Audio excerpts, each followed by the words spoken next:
Morning. Today is April 16th, 2024, and the current time is 9:01 a.m. This proceeding is being held in room 310 of the Governor Office Building.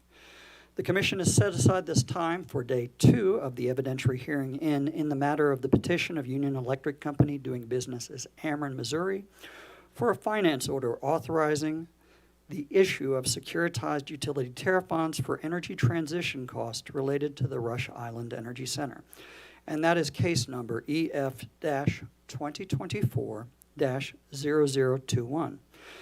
My name's John Clark. I'm the regulatory law judge overseeing today's proceeding. We have a different court reporter today, so I'm going to ask that everybody, the first time that they are speaking, identify themselves to the court reporter, Ms. Taylor, if you haven't already provided your information to her. At this time, I'm going to ask counsel to enter their appearances for the record, starting with Ameren, Missouri. Jim Lowry on behalf of Ameren, Missouri. Thank you, Mr. Lowry. Nash Long, also for Ameren, Missouri. Thank you, Mr. Long. On behalf of the staff of the Commission. Nicole Mers on behalf of the staff. Thank you, Ms. Mers. On behalf of the Office of the Public Counsel. Nathan Williams, appearing on behalf of the Office of the Public Counsel and the public. Thank you, Mr. Williams. Midwest Energy Consumers Group emailed me this morning and asked to be excused from today's hearing and has agreed to waive cross-wall witnesses for today. I am going to grant that request. I do not see MIEC, Midwest, Missouri Industrial Energy Consumers. They had also asked the other day to be excused, and that was granted, so I'm not surprised not to see them today. Same with Renew Missouri. Same with the Natural Resources Defense Council.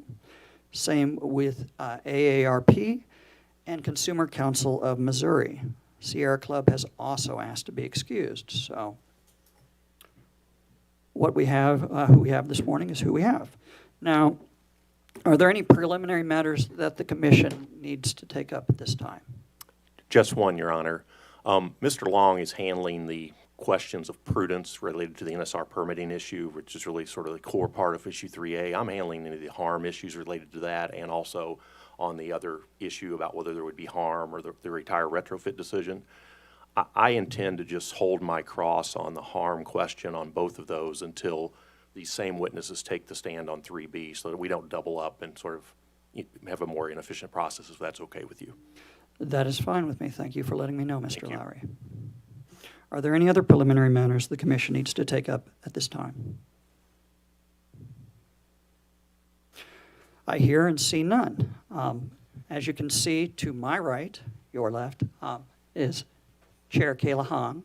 Also currently on appearing via WebEx or attending via WebEx are Commissioner Kolkmeyer and Commissioner Holzman. Commissioner Holzman is on his way in, I know. Good morning, Judge. This is Commissioner Kolkmeyer. Good morning. Good morning. Thank you very much, Commissioner Kolkmeyer. Commissioners will come and go throughout the day, and they may attend variously in person or online. Now, when we left off yesterday, we had made it through the first two witnesses of issue 3A, which involves the whether or not Ameren, Missouri made reasonable and prudent decisions respecting whether to obtain a new source review permit. I believe we were still on Ameren, Missouri witnesses, so Ameren, Missouri, you may call your next witness. Thank you, Judge. Good morning. Nash Long for Ameren, Missouri. Ameren, Missouri calls Mr. Carl Moore. Mr. Moore, would you please come take the stand?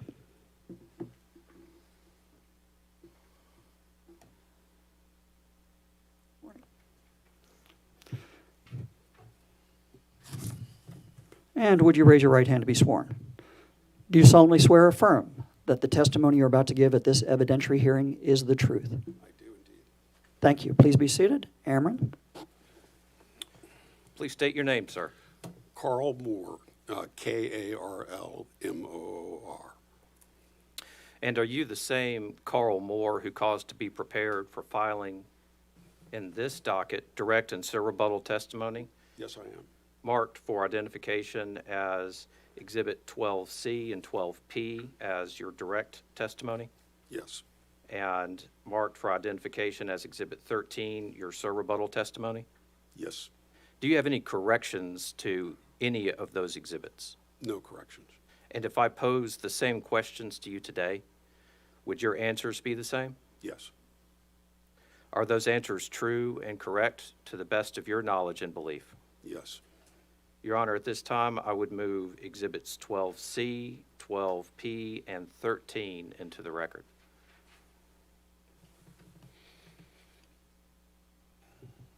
Are there any objections to admitting the direct testimony of witness Carl Moore? That is 12, and there is both a confidential and a public version. And Exhibit 13, the sir rebuttal testimony of Carl Moore onto the hearing record. Are there any objections? I see none. Those will be admitted onto the hearing record. At this time, we would tender the witness for cross. Staff, do you have any cross-examination for this witness? Yes, good morning. Good morning. How are you? I'm good, how are you? Very good, thanks. On page 10 of your direct testimony, line 5 through 6, you mentioned in some of the things you reviewed for this case was the declaration of Steve Whitworth, the witness yesterday, in the Ameren, Missouri litigation in the U.S. District Court. Do you recall?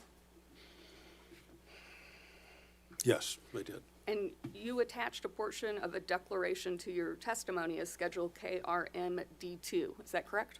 Ms. Mears, would you speak more clearly into the microphone, please? We're having a hard time hearing you. Okay, is this better?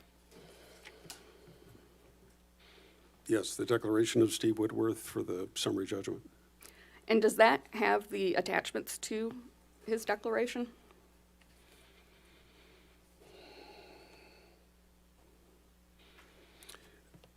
Actually, I'm not certain if it does have the attachments to the declaration. If I can approach the witness and Sure. also have, well, Yes, you may. just trying to. Oh, hey, don't do that.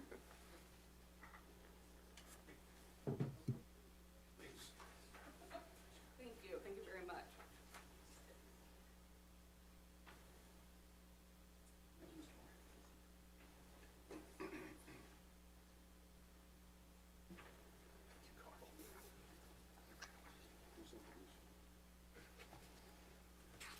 Thank you so much.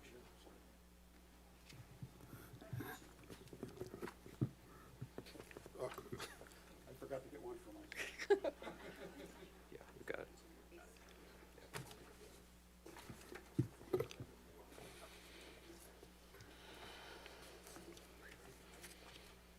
And I'll give you a moment to look over, but once you have, can you confirm if that appears to be the full declaration with the attachments as well? Part 2 of 3, part 2 of 2, actually, I don't have part 1 of 3. Part 2 of 2, We are getting that to you, sorry. oh, thank you.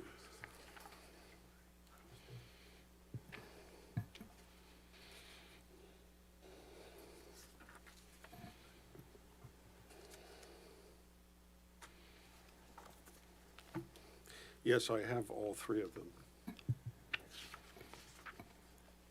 At this time, I'd like to offer those attachments as exhibit. I think we're at 113 for staff.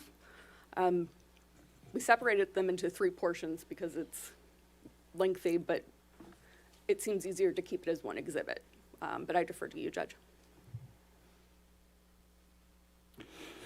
No, that seems fine because they're marked in parts. So I am fine as long as each one identifies itself as part 1 or 2 or 3 of 3, which they appear to do. So if you want to keep them as one exhibit, that's fine. Are there any objections to admitting staff's exhibit A1 onto the hearing record? I hear and see no objections. And this is not an exhibit included on your exhibit list, is that correct? No, it is not. For clarity, Judge, it's Exhibit 113 for purposes of this hearing, is that right? Of the staff's number. That would be correct. Just I So- want to make sure I was keeping up, thank you. And I would like to stick with our numbering system. So I will use 1A as the descript, or A1 as the descriptor. So any objections to admitting staff exhibit 113 onto the hearing record? I hear and see no objections. Staff exhibit 113 is so admitted. Did the judge rule that Ameren, Missouri violated their Title V permit, to your knowledge? And you're speaking of the district court judge, right? Yes. I don't recall. Okay. You discussed the Missouri SIP or SIP in your testimony, and you noted as the 2006 Missouri SIP. Do you base that date on the date the EPA approved it, or the date that it was effective in Missouri? The date that it was effective in Missouri. Okay, I'd like to mark another exhibit. Well, this one's a little tricky, so we'll go with whatever the court would like. But we have an exhibit, but we also have CSRs. So we could take notice of the particular ones we're looking at, or we also have paper copies to admit as an actual exhibit, whichever you all prefer. I would prefer to take official notice of commission rules. They are not commission rules. They're another state agencies. Okay, then those would be an exhibit. Okay.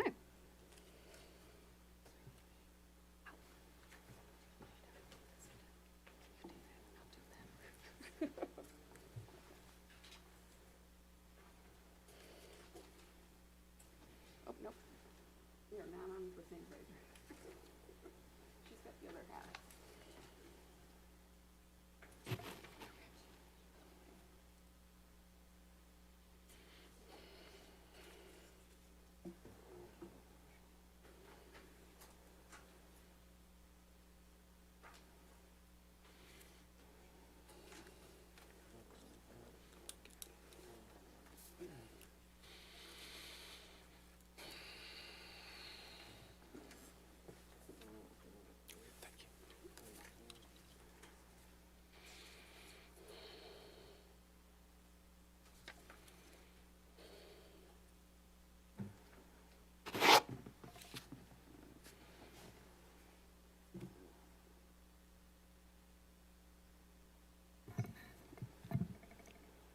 Do you recognize the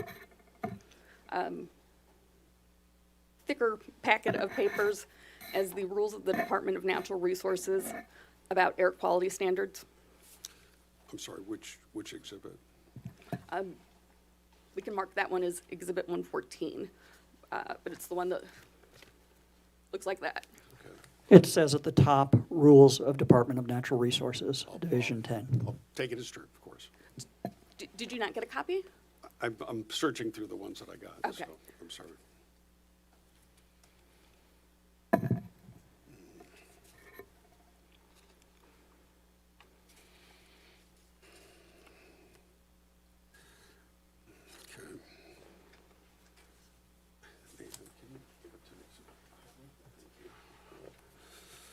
Okay, I'm there. Okay, does that appear to be a copy of the rules of the Department of Natural Resources?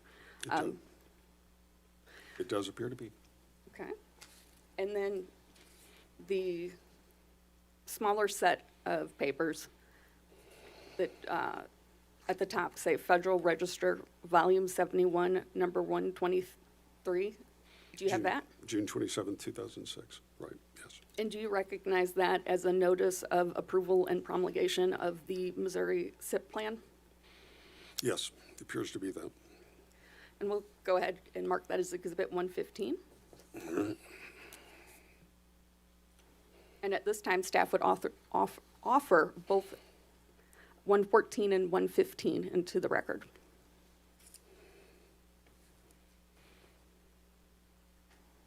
Bear with me just a moment.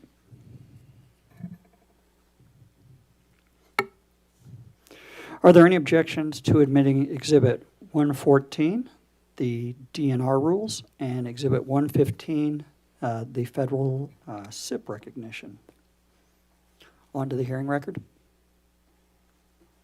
I hear none. Exhibit 114 and 115 are admitted onto the hearing record.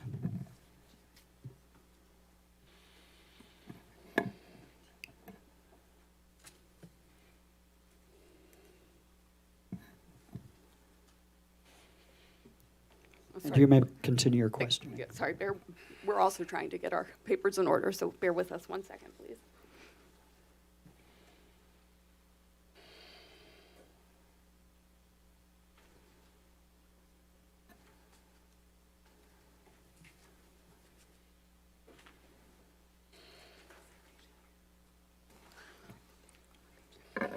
If you turn to, let me see if I can give you a page number, page 21 in those Department of Natural Resource rules, and look at the construction permits required portion. Yes, I'm looking at it, reading through. Do you want a specific section? If you follow that through to page 35, that is a long rule. Whoa. Can you tell us the date that's listed there? The date that's listed on the document or in the rule? This is a The- date, I'm sorry. The last, sorry. The last amended date, so it would be the last numbers in that column of every time it was changed. That would be on page 35? Yes. Okay. It's a long list, so give me a second. Take your time. 2002, 2003, 2004, and then apparently this is the 2004 version. Okay, thank you.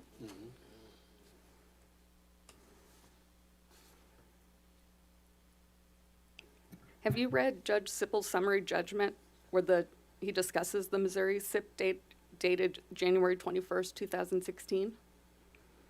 Yes, I have. If we can approach again and mark another exhibit, I think we're at 116 now. Thought we were at one. Yes, 116.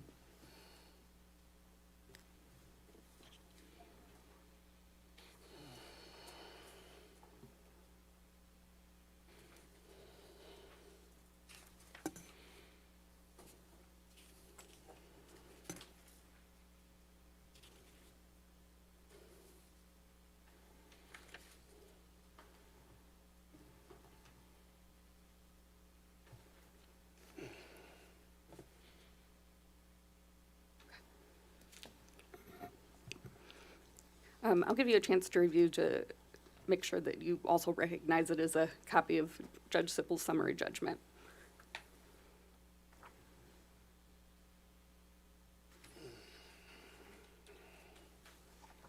Yes, I recognize it as such. Do you recall Ameren contending that Judge Sippel's judgment was dated after the projects? Yes, of course. And the date on this? The date on the summary judgment, Yes. 2016, I believe. I don't remember the specific month or day, but 2016. I'll go ahead and offer Exhibit 116 into the record. Any objections to admitting Exhibit 116 onto the hearing record? That is the federal memorandum and order. I see and hear no objections. Exhibit 116 is admitted onto the hearing record.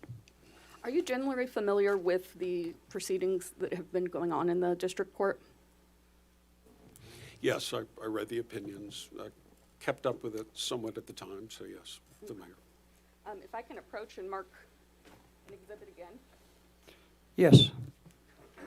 It's not the-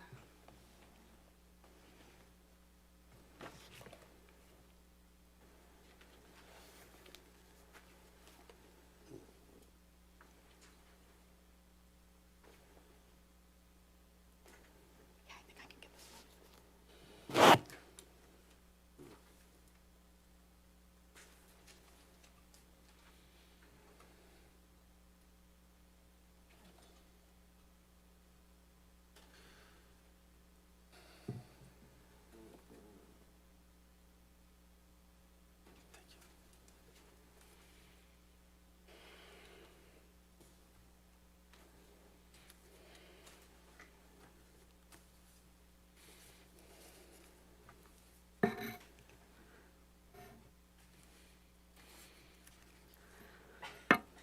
Do you recognize the item I've handed you that's been marked as exhibit, I think we're at 117? Yes, I do. And is that a transcript of a hearing that occurred March 28th in those district court case? Yes, it is. And to your understanding, is it a discussion of potential remedies and path forward for the case? I wouldn't characterize it. I don't know enough about what he was doing in the proceeding. I think there were some underlying things going on that I'm not familiar with. That's fair. I'll go ahead and offer Exhibit 117 into the record then as well. Any objections to Exhibit 117, the district court transcript from March 28th, 2024? I see and hear no objections. Exhibit 117 is admitted onto the hearing record. Thank you for your time, and sorry for all of the new reading material, but I have no further questions. Oh, okay. Thank you. I was ready.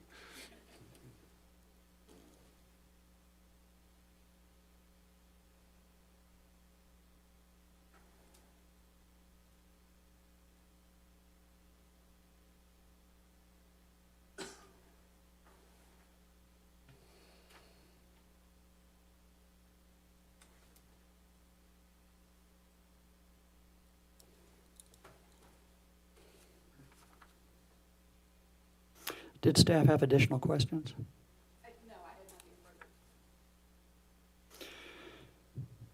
Any cross-examination from the Office of the Public Counsel? I think just a few questions. Thank you. Good morning, Mr. Moore. Good morning, sir.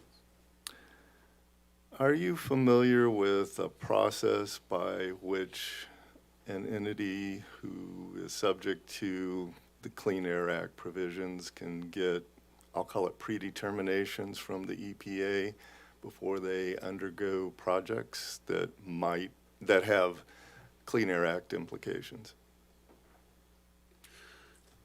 As with all things in the Clean Air Act, it's complicated. First, if you have a program that is delegated that the state has no control over and the federal government has control over, you can go to EPA and get an applicability determination. That's happened once or twice.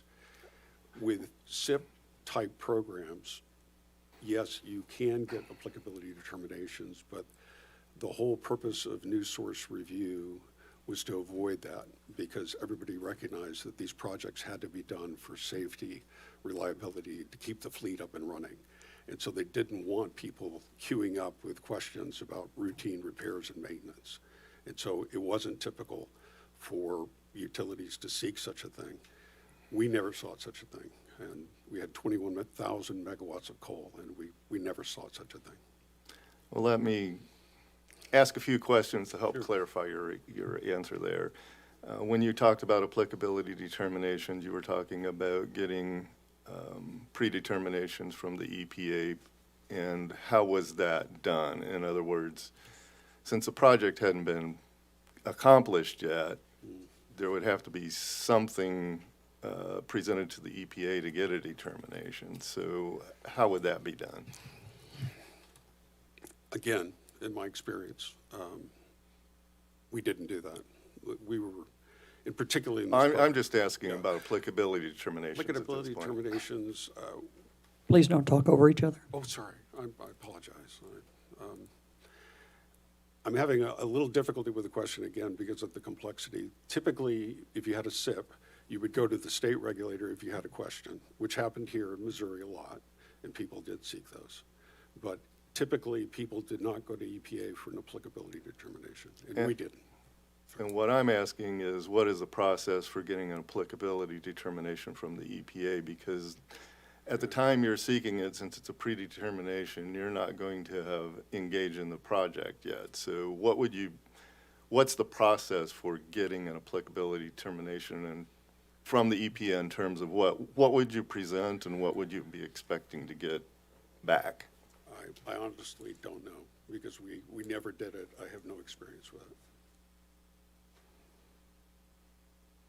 Well, in your first answer regarding the process, when you spoke of applicability determinations, you were referring to determinations by the EPA, not by the state license permitting agency? Right. I think in Missouri, they called it an opinion, I think they call it, if it were sought. No further questions, thank you. Thank you. Any questions from the commission? Thank you. I have a few questions for you, Mr. Moore. Yes, Judge. I've heard a number of times from a number of witnesses during this hearing, and what is your, let me back up just a second. What is your familiarity with the district court cases that surround these scrubbers, for lack of a better term? Very familiar. I think I participated in indirectly or as an observer at every critical NSR case really throughout the history, 16-year history of the initiative. I went to every circuit court argument. I participated in most of the district court cases, and as a result, I'm very familiar with what the courts were holding in those cases, particularly on issues like routine maintenance, repair, and replacement. What was your participation in the 2017 liability case? None, other than as an observer. Did you attended hearings in that case? Not that case, I'm sorry. I actually left Southern Company at that time in 2015 and had moved on to other employment. What about the 2019 remedy case? No, wasn't there for that. But you're familiar with these cases?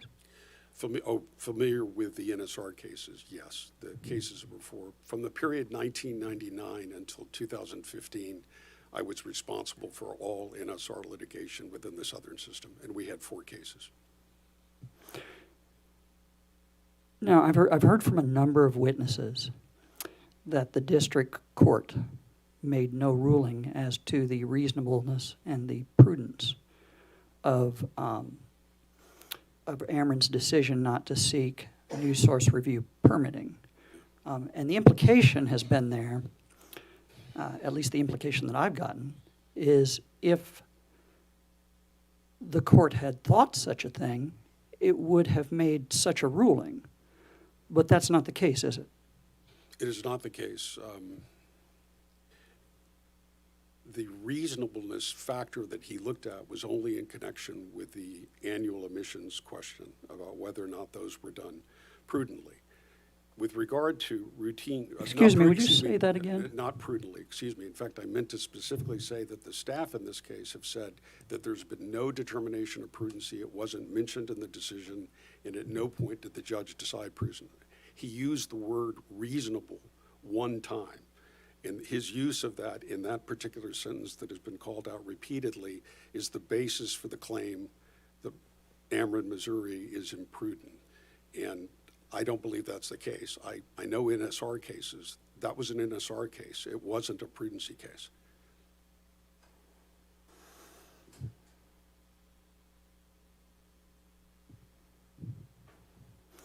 Bear with me just a moment. In fact, I believe in multiple times throughout both of your testimony, you said that that the district court didn't and couldn't make that decision. Would you explain that?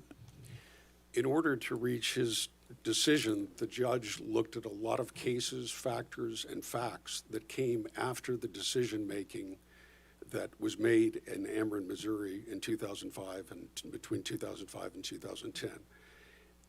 That after-the-fact examination of what Ameren did and his decisions based upon what others had shown was the basis for his decision.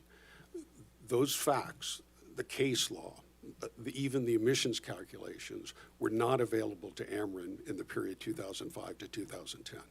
Those are later derived. The court made its decision. That's the law, and the district court so decided. But at no point do I see in that decision or anywhere else any kind of an examination of whether or not Ameren, Missouri was making reasonable, prudent decisions at the time it decided to pursue the projects. Would you explain to me why the district court couldn't make that decision? For a variety of reasons, I think. First, as I think the judge in the hearing transcript that was just submitted to us, I think the judge actually explained it to himself. Let me go to that, please. And are we talking about Exhibit 117, the March 28th? Yes, that's exactly it. What page do I want to refer to? I think if we look at page 32.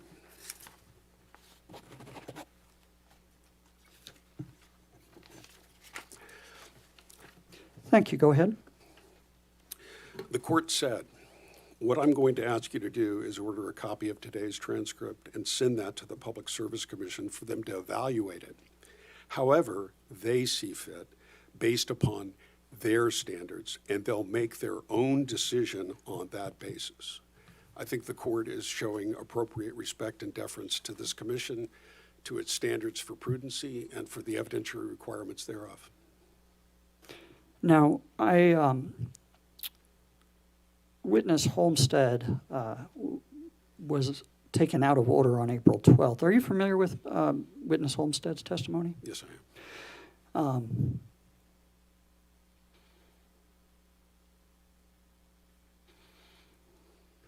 Now, Mr. Homestead indicated that the violation of the Clean Air Act was in fact a strict liability. Is that correct? That is correct. So they're not looking at why the Clean Air Act was violated. Yes, and if I may, Ameren, Missouri actually raised the issue with the court. What would have been reasonable for us to know to make the decision that EPA is now saying we should have made? And the court said that wasn't relevant. What your reasonableness knows was not the issue. It was a question of whether or not the statute, under a strict liability standard, whether you were liable or not. And in 2017, he found them liable. But that's 2017, not 2005.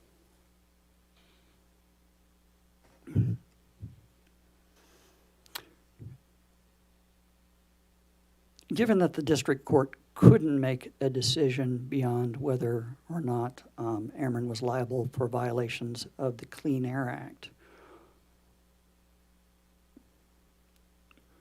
why do you suppose, and I know you call it dicta, or I believe orbitum dicta, is that correct?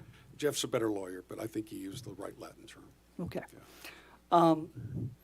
Why do you suppose that the judge put in his order that that Ameren's decision to not seek NSR permitting was unreasonable? I'm uncertain. It may have been, again, shorthand to describe the process by which strict liability is defined. And frankly, once you've determined that's the law, then you're free to say that they should have followed the law.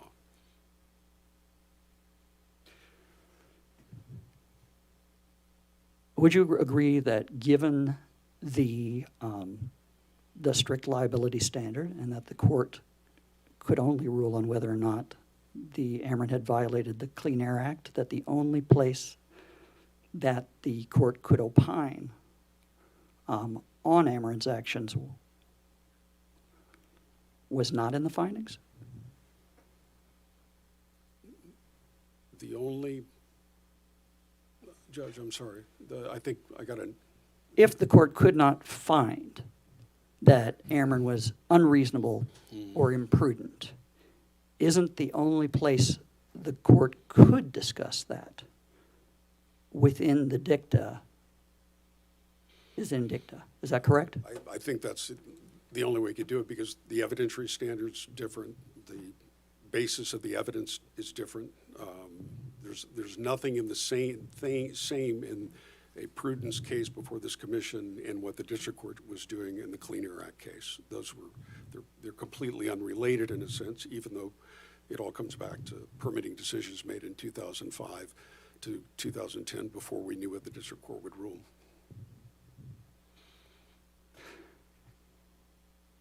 What do you think is the appropriate weight the commission should give to Judge Sipley's dicta comments?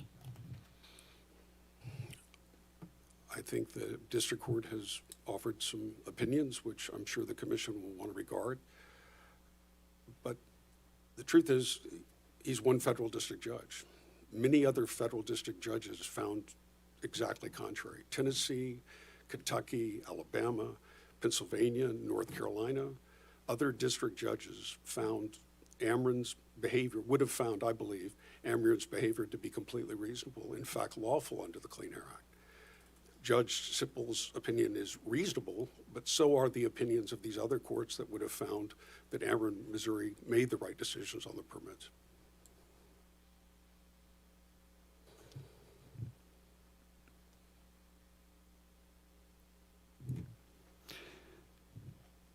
Now, you say in your rebuttal testimony that the district court's liability decision rested on case law, including the court's own interpretation of both the Missouri SIP and the federal PSD regulation issued after Ameren, Missouri made its permitting decisions, and therefore was obviously not available at the time. What regulations did Judge Sippel base his decision on that were not available at the time?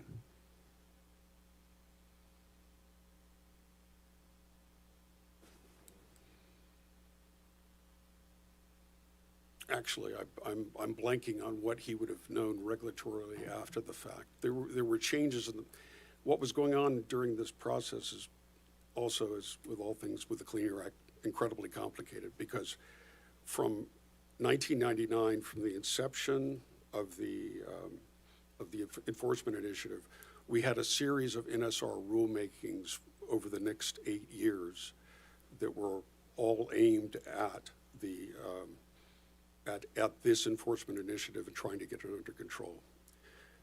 The judge was obviously aware of those. Subsequently, things happened in those regulations, and some of them didn't move forward, and as a result, he had the benefit of that knowledge that Ameren did not.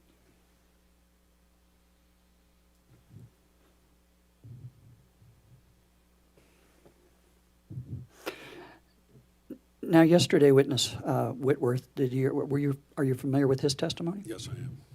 And I believe he was the Environmental Services Department head of the Air Quality Control Unit at the time. Is that correct? Yes.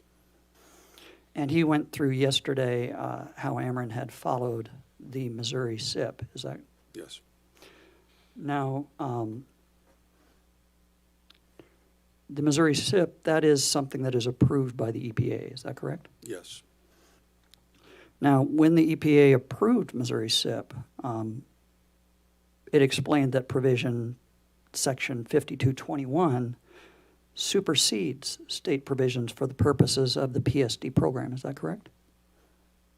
Supersedes, but I think they also stated that it did not change what the state was doing. And at no time did they undertake, until they brought suit, no one challenged the Missouri SIP as being wrong or anything else. And Missouri continued to implement the SIP in the same way they had before the approval. So EPA did not communicate to the state of Missouri that things were different as a result of the 2006 SIP approval. And as a result, things rocked along as they were in the state of Missouri up until the time, I assume, Judge Sippel issued his opinion.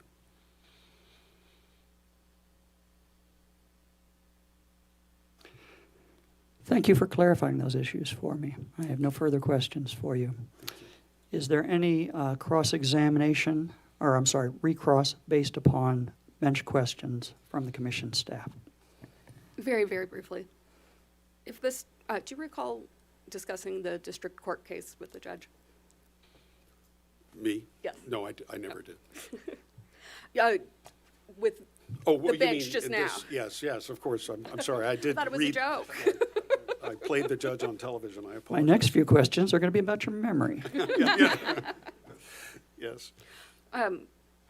If the standard is strict liability, would you agree that it would be reasonable to get an MDNR no permit required letter? It's strict liability, but the interpretation of Missouri law, its existence and as it was implemented, and as Ameren, Missouri had used it for decades, was unchanged. There was no need to seek any additional input. And frankly, going to MDNR and saying, we're here to get approval for a project that you obviously don't believe would need that would be somewhat insensible. So are you almost saying that it would be unreasonable to seek? The statute was clear, MDNR was clear, the opinion letters were clear. All was the same as it was the day before they filed the suit and the day after they filed the suit. Nothing changed at that period up until the time that Judge Sipple issued his opinion. Okay, thank you for clarifying. Do you recall discussing with Judge Clark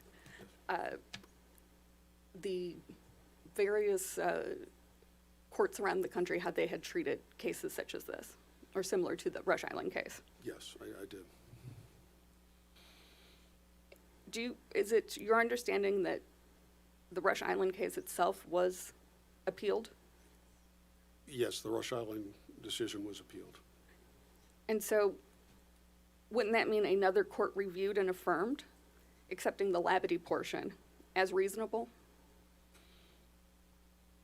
Yes, the district court affirmed the opinion. All right, thank you. I have no further questions. Okay, good. I apologize, I did not catch that last bit. Thank you. Is there any recross from the public counsel based upon bench questions? There is. Mr. Moore, when you were responding to Judge Clark, you talked about the 99 enforcement initiative by the EPA, and then you made the comment of, I believe with regard to new source rules Yes. violations.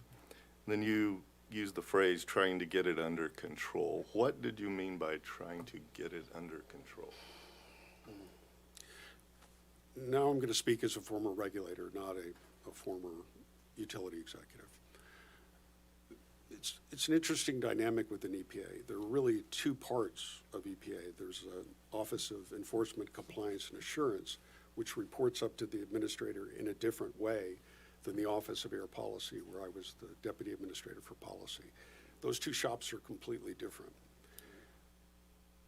In 2005, the number two at the EPA stepped into the NSR cases and said, no more. We're not filing any more cases that don't show an hourly increase. In other words, we're going to do what they do in Missouri.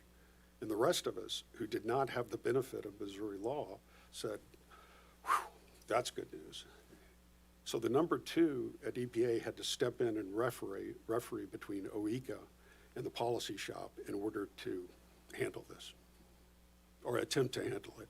You said OECA. What is OECA? Office of Enforcement, Compliance, and Assurance, which is the group that hires DOJ to bring the lawsuits.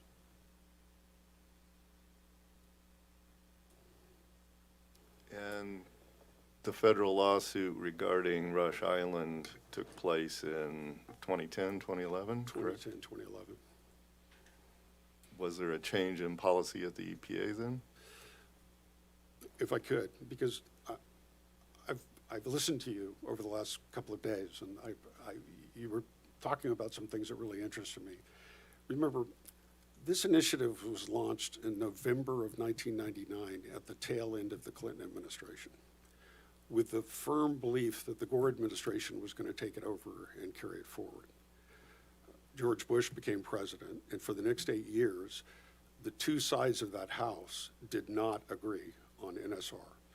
The policy shop issued two sets of regulations to try to deal with the emissions increase issue, which I told you Mr. Peacock ruled on, and then also better definition of the equipment replacement rule, and promulgated those to the Federal Register.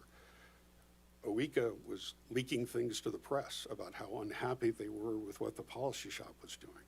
And so the House was truly divided, and it never really came back together. When the Obama administration came in, all they did was go quiet on the enforcement initiative, let OECA and DOJ do what they want, but then they started pursuing policy changes, CARE, CASPER, Mercury. Those were all the initiatives that Bush administration had tried and that the Obama administration got across the line. And those were fine with us. I mean, they were in the Federal Register. We knew what they were. We knew what they were after. But with the NSR cases, you know, look, we didn't know what they wanted and what they were going to do to us. And these weren't about individual units. They were about getting system-wide settlements for billions of dollars for the installation of controls that nobody had ever mandated. And we thought that was wrong. And from 1999 into 2015, we fought it as hard as we could because we didn't think it was good policy. And I think what Ameren did to fight it is good for you. You don't want to give a federal lawyer a blank check to spend other people's money. And that's what could have happened in this case had Ameren not stood up and fought him. And I really thought both of you should be rooting on Ameren on for doing the right thing. And you can't have this world where OECA can come in, file an NOV, and say install a scrubber. That's not a fair world. That's not a good world. And it isn't a workable world. So anyway, I apologize for going on. I think you've answered my question. Thank you. Thank you, Mr. Williams. Any redirect from Ameren? Just a few questions, Your Honor.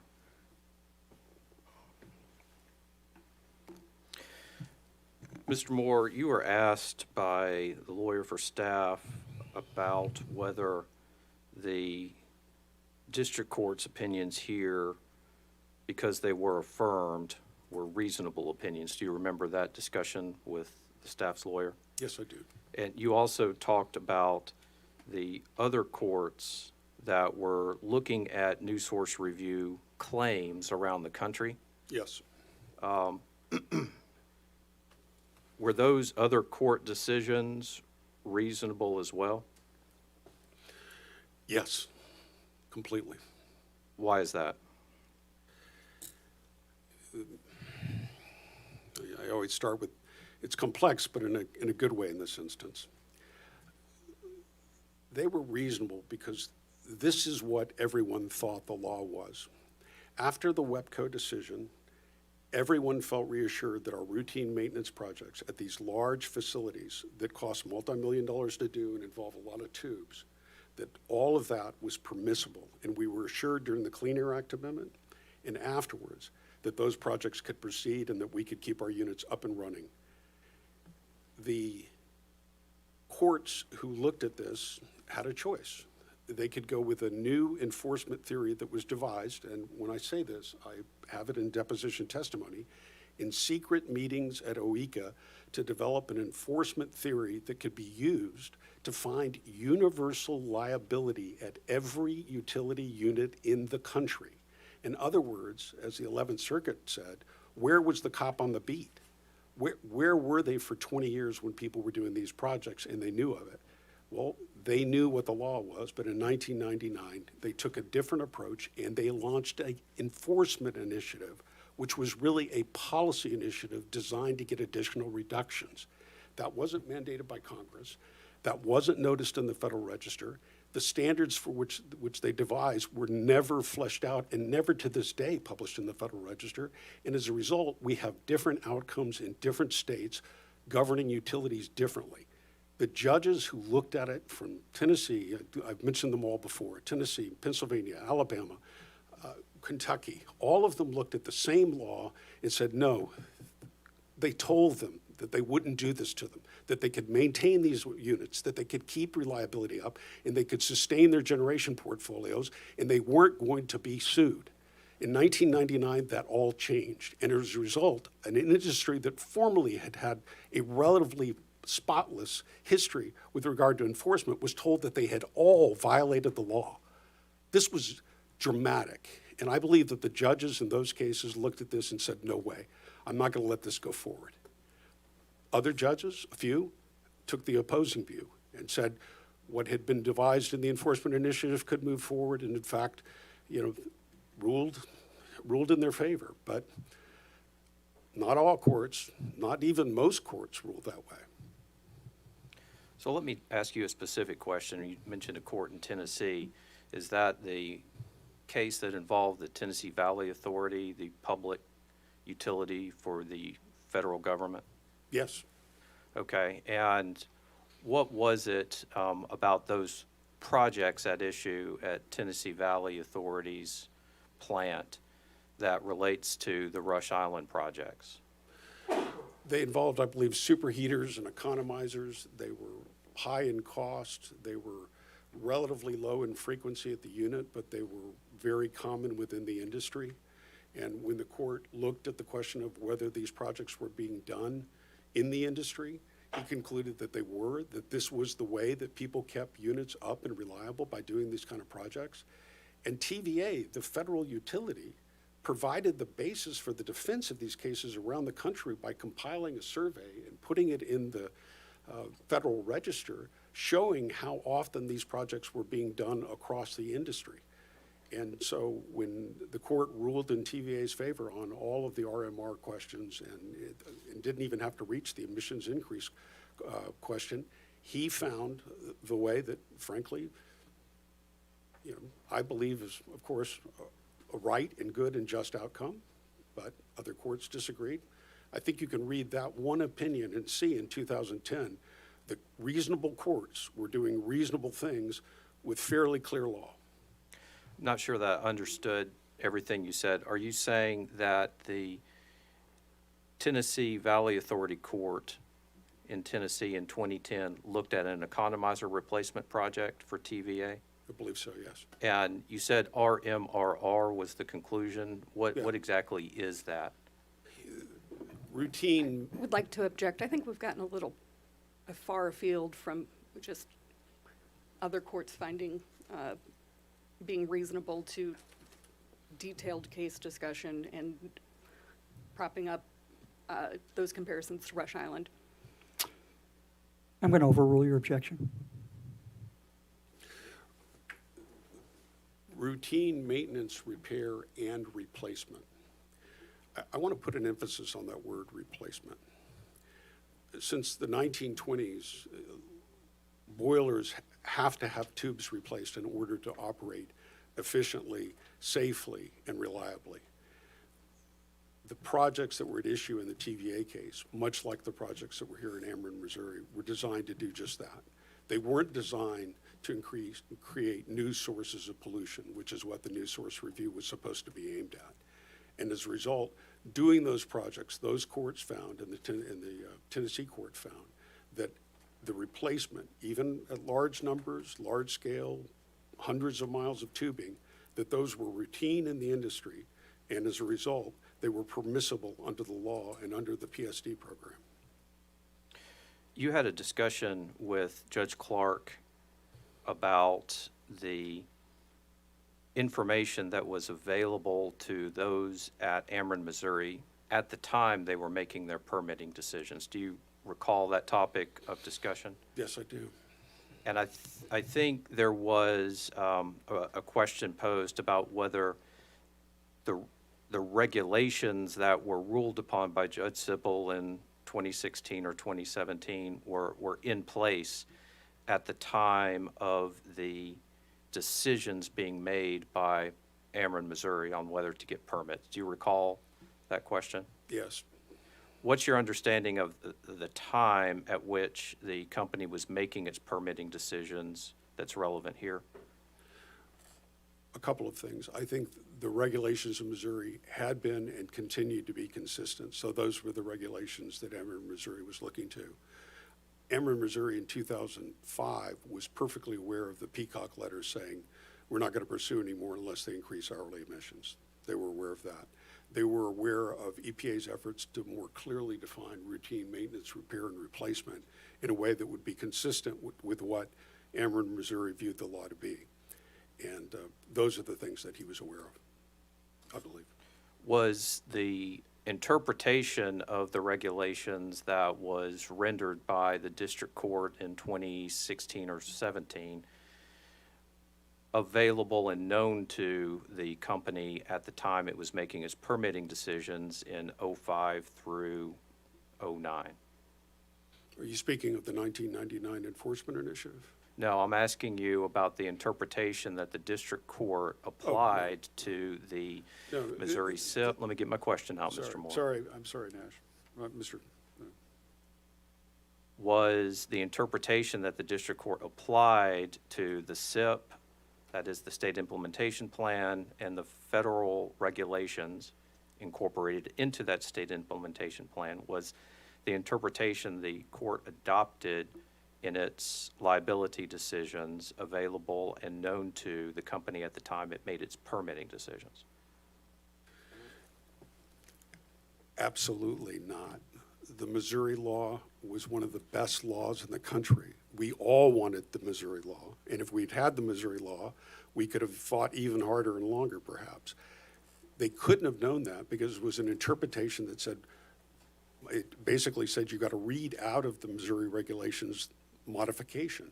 And as soon as you read that out, you're left into a world that nobody knew had existed before then, and even after those lawsuits were brought, because Missouri was still enforcing what we all knew to be the case, which is if you don't create a new source of pollution, if you don't expand the unit, then there's no basis for bringing these lawsuits. Mr. Long, would you clarify for me the exact district court decision that you've been talking about with Mr. Moore? The district court liability decision in 2017. Thank you. And with respect to the district court's summary judgment decision in 2016, which was marked as an exhibit here and put up in front of you around the discussions around the Missouri SIP, was the district court's interpretation rendered in that 2016 summary judgment decision on the Missouri SIP known to the company at the time it was making its permitting decisions? No, it could not have been. You were also asked a question by Judge Clark, and I may get the wording wrong, but there was a discussion you had with him about dicta in the district court's remedy opinion. And I think the import of the question, and again, I may get the wording somewhat wrong, is you were asked about what weight the commission should give to that dicta. Do you recall that discussion? Yes, I do. Okay. Do you have a view on whether it's fair for that dicta to be treated as dispositive against Ameren, Missouri in this prudence proceeding? I'm going to express a strong opinion. It would be a travesty if that were done here. Why? Fair notice. Even the Supreme Court said there's a question here about whether the utilities knew this or how they could know it. The Supreme Court said you could pursue it in the cases, and in many instances we did, and in some instances we prevailed because EPA didn't provide notice. Now, district court, having seen the practice in Missouri, having known what Ameren was doing, having known what other utilities were doing, made a ruling about the SIP that fundamentally changed the nature and direction of the SIP. That wasn't knowable to Missouri. That wasn't knowable to Ameren.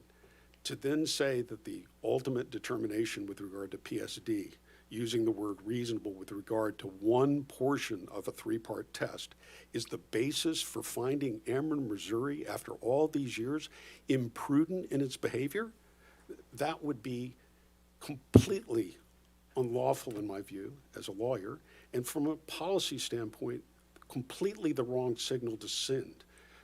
You want Ameren, Missouri, and others to stand up against this kind of thing when it happens. Otherwise, you are subject to whoever can get to a court and file an NOV and then demand something of you, and that would be wrong. So I repeat my words. I think it would be a travesty to do that in this case. No further questions. May this witness be excused. Thank you for your testimony, Mr. Moore. You may step down. Thank you, Judge. And you are excused.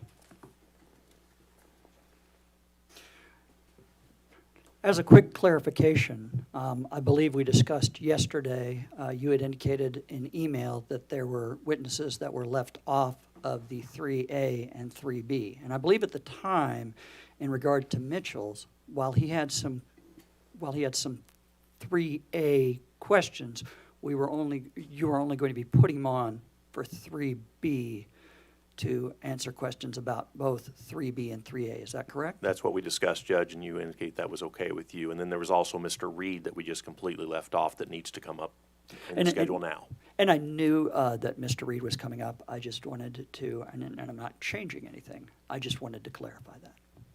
That's correct. Thank you. Please call your next witness. Ameren, Missouri calls Mr. John Reed.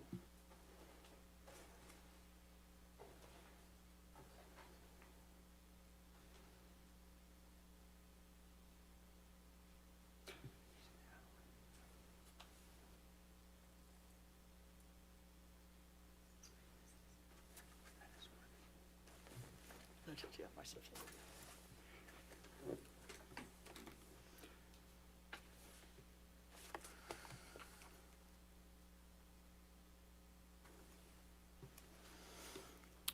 Mr. Reed, would you raise your right hand to be sworn? Do you solemnly swear or affirm that the testimony you're about to give at this evidentiary hearing is the truth? I do. Okay, I'm going to ask that you adjust the microphone so that it is close enough to you that we can all hear you, even though you have a loud voice. I want our commissioners who are participating via WebEx to hear you. You may proceed, Ameren.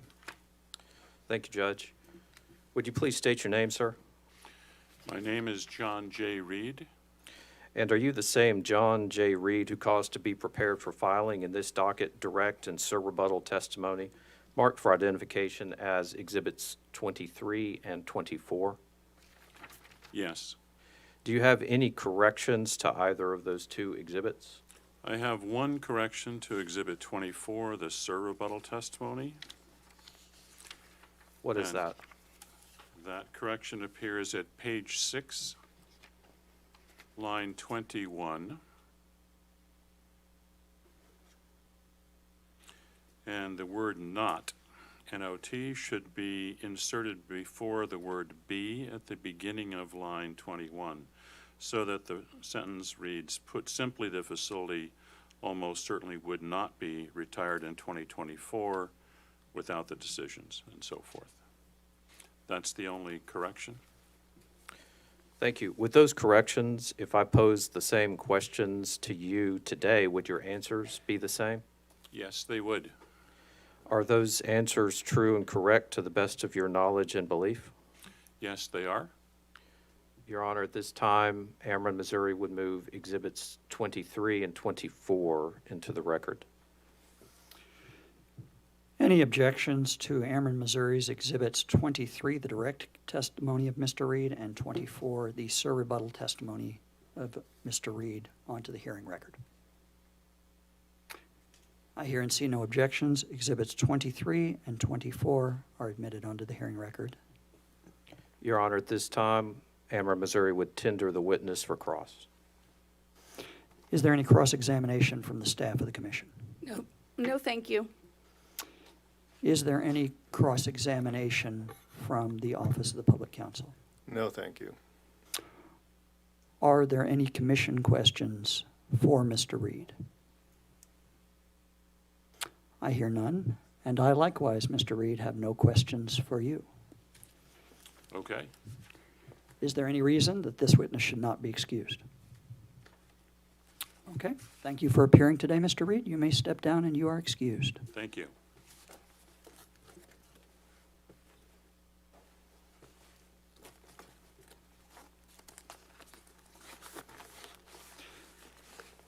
With the exception of Mr. Mitchell's, who will be appearing on 3B, I'm assuming that Ameren has no more witnesses for 3A.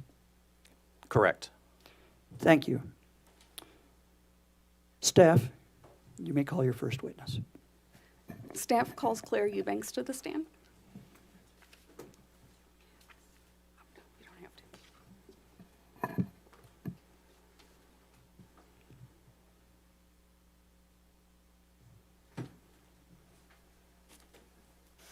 Ms. Eubanks, would you raise your right hand to be sworn? Do you solemnly swear or affirm that the testimony you're about to give at this evidentiary hearing is the truth? I do. Please be seated. Can you please state and spell your name for the record? Claire M. Eubanks, CLAIREM, EUBANKS. And did you prepare or cause to be prepared rebuttal testimony that's been marked as Exhibit 102? Yes. And surrebuttal testimony that's been marked as Exhibit 103? Yes. And do you have any corrections to that testimony? I do to my rebuttal testimony. Okay. Starting on page 4, line 1, should read the securitization statute in section 393.1700.1, parentheses 7, close parentheses, parentheses little a, close parentheses. And then on page 5, line 8, should read Rush Island plant. And are those your only two corrections? Yes.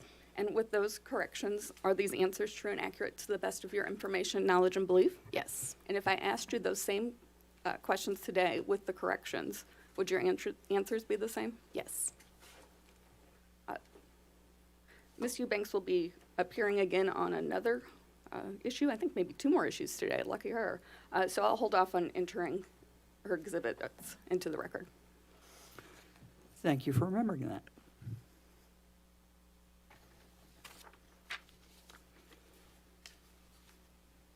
And I will tender the witness for cross. Is there any cross-examination from the Office of the Public Counsel? No, thank you. Any cross-examination from Ameren, Missouri? Yes, Your Honor, thank you. Good morning, Ms. Eubanks, how are you? Good morning. I'm okay. True or false, Ms. Eubanks, you cannot definitively say that, yes, the company should have gotten permits for the Rush Island projects.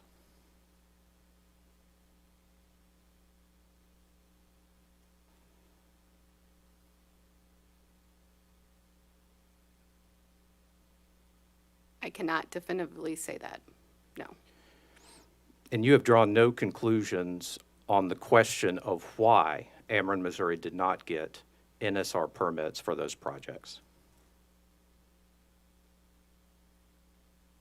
I think we've spent a lot of time discussing the why in testimony and through Ameren's witnesses. So my understanding is what they're representing in this case is that they understood the law to be different than what the EPA understood the law to be. And beyond that, are you drawing any conclusions on your own as to why Ameren, Missouri did not get NSR permits for these projects?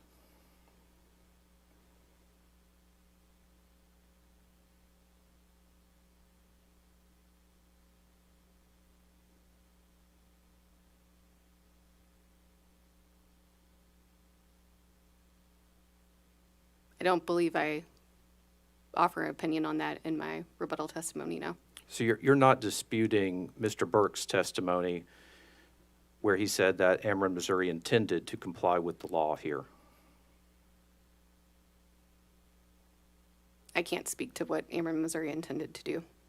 You do agree that it was the case that Ameren, Missouri had a different understanding of the legal requirements for permitting than that which the district court later held? I agree that that is Ameren, Missouri's position in this case.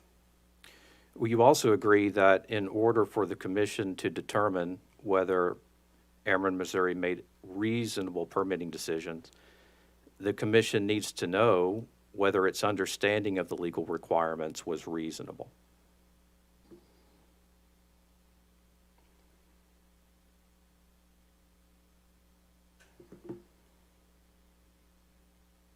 I think that question may help the commission in their fact-finding. But you're not offering any opinions on that question, are you?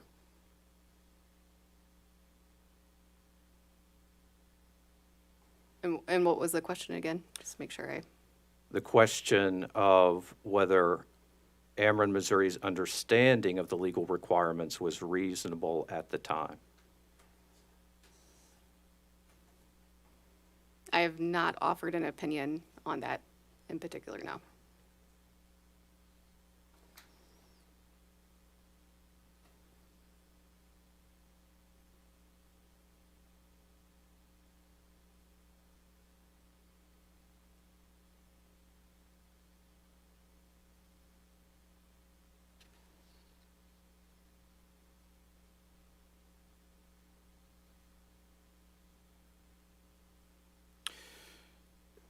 Were you in the courtroom yesterday when Judge Clark asked Mr. Whitworth about whether it was a requirement under the Missouri regulations to do calculations of emissions? I do recall that, yes. Do you know whether the Missouri State Implementation Plan required at the time there to be a calculation to demonstrate the lack of potential emissions increase?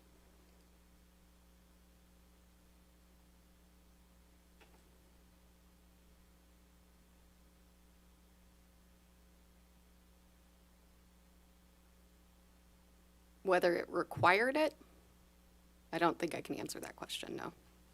You understand that under the Missouri State Implementation Plan at the time, potential emissions are the emissions from the unit at the maximum design capacity? Assuming continuous operation, yes. Correct. And you also understand that if there's no increase in the maximum hourly designed steam flow from the boiler, there would not be an increase in potential emissions, correct?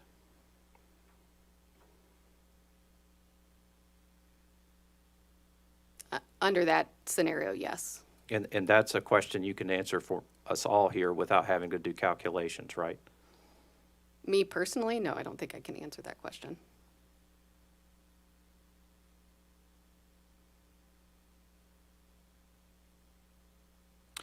Do you know whether the state, that is the Department of Natural Resources, was requiring calculations as a matter of course in order to make their determinations on permitting?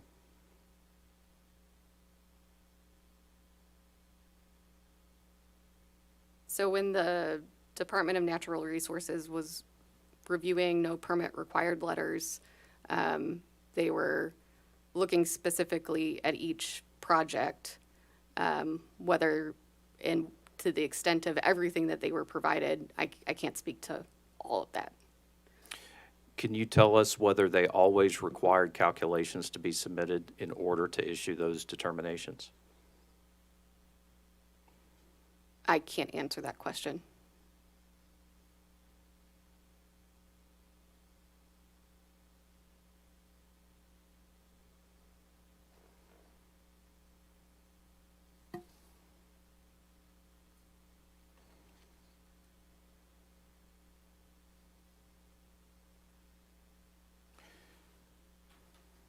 You were here in the courtroom a few minutes ago when Mr. Moore talked about what was going on in other cases around the country at the time that these permitting decisions were made for Rush Island. Do you recall that? Yes. Have you reviewed any of those other decisions that were available to the company at the time it was making its permitting decisions?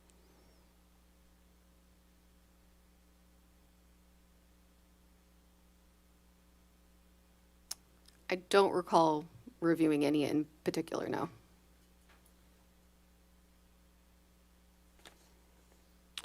That's all the cross-examination questions I have. Thank you. Thank you. Are there any commission questions? I have just a few. What it could turn into at the next owner, what they would. None of those was my question.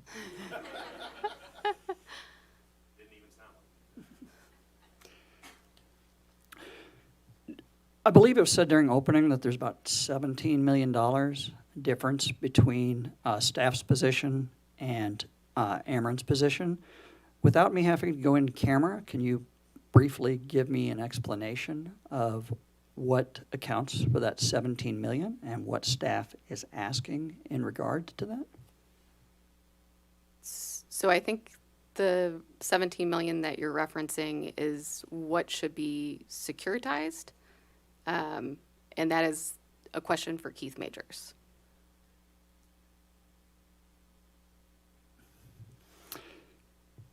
Is staff asking for any amount to be disallowed as a result of this proceeding? Staff does not have a specific disallowance related to the issue that we're discussing right now. There are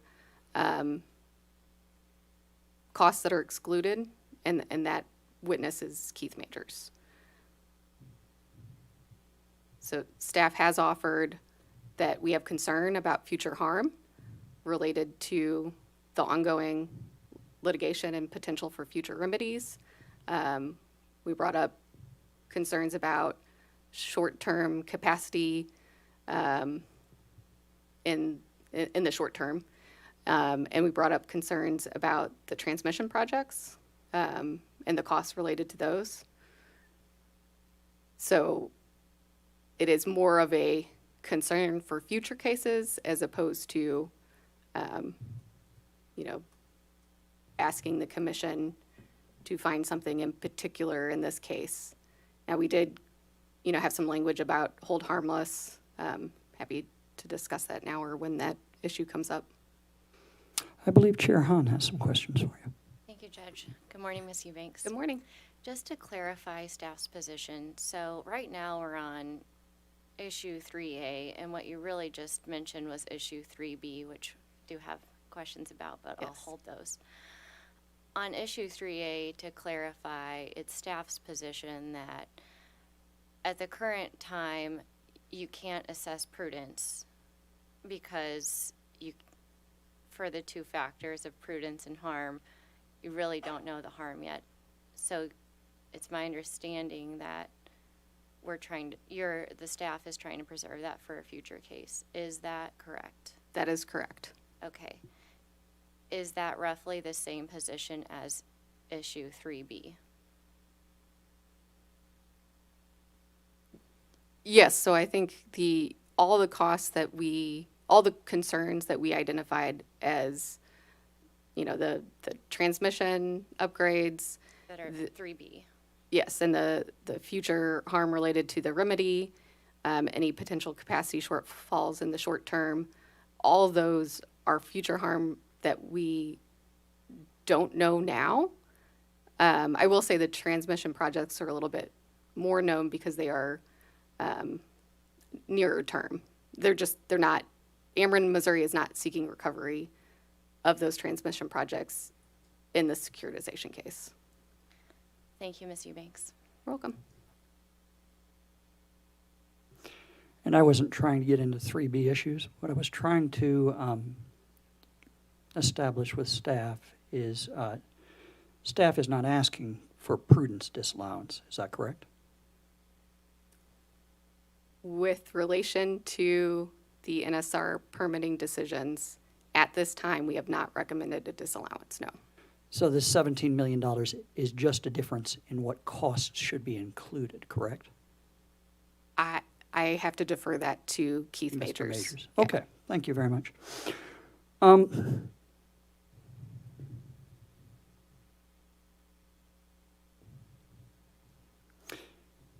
You remember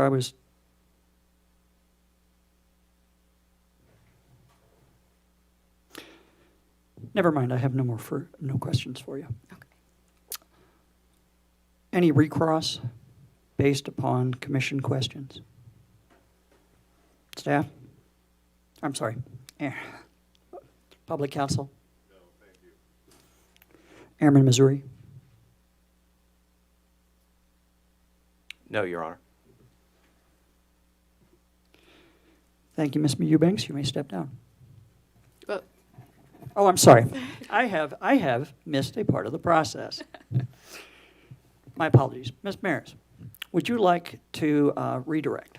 Yes, if you'll allow it. There's no reason I should. Do you recall in your discussions with the counsel from Ameren, your understanding of the district court opinions? generally, yes. And you reviewed those did you review those district court opinions? Yes, so I reviewed it was kind of split into a liability phase and a remedy phase. So I reviewed both of those opinions, and I've also reviewed testimony from Ameren, Missouri witnesses, pleadings from both parties, or the parties in the case. I've reviewed depositions, materials provided in the context of discovery in this case and also in the past rate case. So, yes, I'm quite familiar with the litigation. And in that testimony, would you call that expert testimony? The testimony by Ameren witnesses and experts? Just any of the witnesses that appeared. Were there experts on behalf of any parties hired? Yes. And there were also Ameren, Missouri kind of what we would call experts. I don't know if there's a legal difference, but they were not necessarily all hired experts. Could you explain how you weighed that evidence from those experts to inform your recommendation in this case? Sure. So, Your Honor, I'm going to object to that. We did not get into the details of what was presented to the court or her analysis of what was presented in the court record in my cross-examination. I think this goes beyond the scope. Does staff have a response? Yes. The line of questioning between counsel for Ameren and Ms. Eubanks went down the road of implying that she had no basis for her conclusions. This is to refute those allegations that although she did not have the evidence herself, she relied on expert evidence, like many do in this field, to come to her conclusions about how this case should be dealt with. The objection is overruled. I am going to caution you not to go into the content of the court decisions. can you repeat your question for me? Just briefly, and without getting into too much detail, but can you explain how the expert testimony and all those documents that you reviewed as part of that district court case, you then used to come to your opinion in this case? Sure. So I personally focused on Ameren, Missouri's witnesses and experts in the case and the words of their depositions and transcripts and materials that were from the time of the decision making. One of the things without, I guess, trying to get into too much detail, the court talked about what was relevant to the decision makers or what the statements of the decision makers were at the time. And so that was really where I chose to focus my attention to. And that's not unusual in your field. I don't believe so, no. Do you recall having a conversation with counsel for Ameren if Ameren was required to do calculations as part of admissions testing or admissions permitting? Yes, I do. What is your understanding of the admissions testing that Ameren did do? So my understanding was Ameren, Missouri does not have the calculations that were performed before Unit 1 to, provide to the commission with, their understanding at the time, other than, obviously Steve Whitworth provided testimony in this case. But as far as looking at documents that Ameren, Missouri authored at that time, I think that's fairly limited. So there's that. And then for Unit 2, my understanding is they they didn't do, emissions calculations per se before Unit 2, but rather they did their analysis of emissions under what the court kind of determined the law to be for Unit 2 after the outage had started. So I don't know if that quite answers your question. I think that that's helpful. In part of your conversation with counsel for Ameren, he relied, I believe, on your experience as an engineer to ask you if there was no increase in maximum output, there'd be no increase in admission. Do you recall that? That wasn't quite his question, but I recall the one that you're asking about. Could you know if there's an increase in output without calculating anything?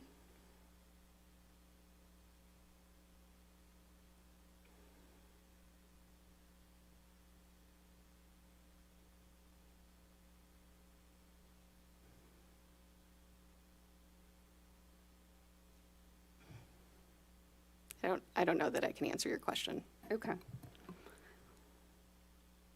You also talked about what Missouri Department of Natural Resources, those calculations, what they required.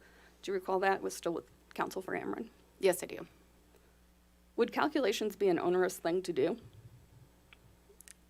No, I mean, Ameren, Missouri, obviously was able to do the calculations,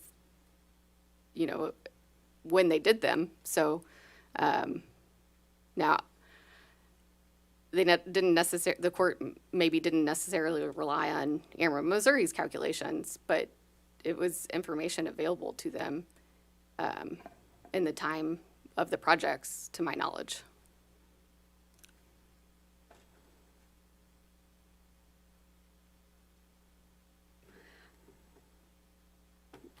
Do you recall in your conversation with Chairwoman Hahn, you were discussing kind of staff's position in this case and why we don't have an actual disallowance amount when it comes to the issues under 3A. Do you recall this? I do. Is there information that you've seen that is not firm but would cause you concern? Yes.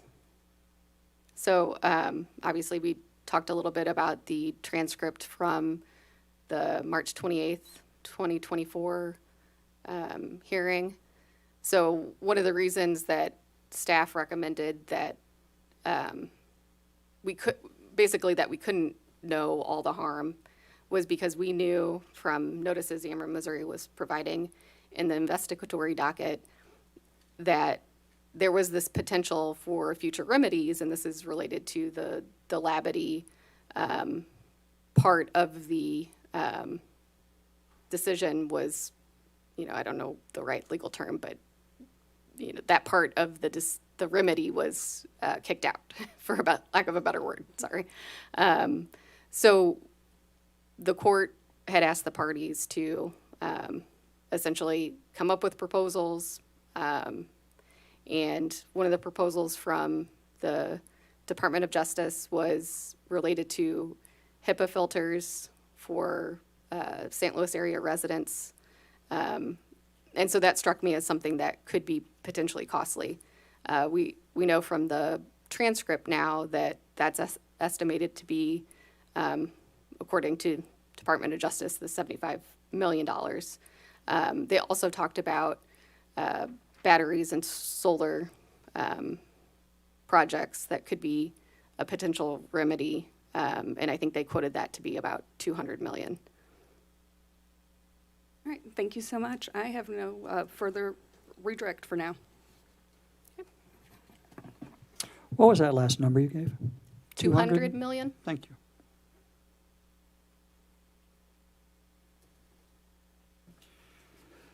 Thank you, Mr. Eubanks. You may step down. I would like to take about it is now 10:30. I would like to take about a 15-minute break, so if we can, I will recess. We will go off the record, and if we could all come back at 10:45.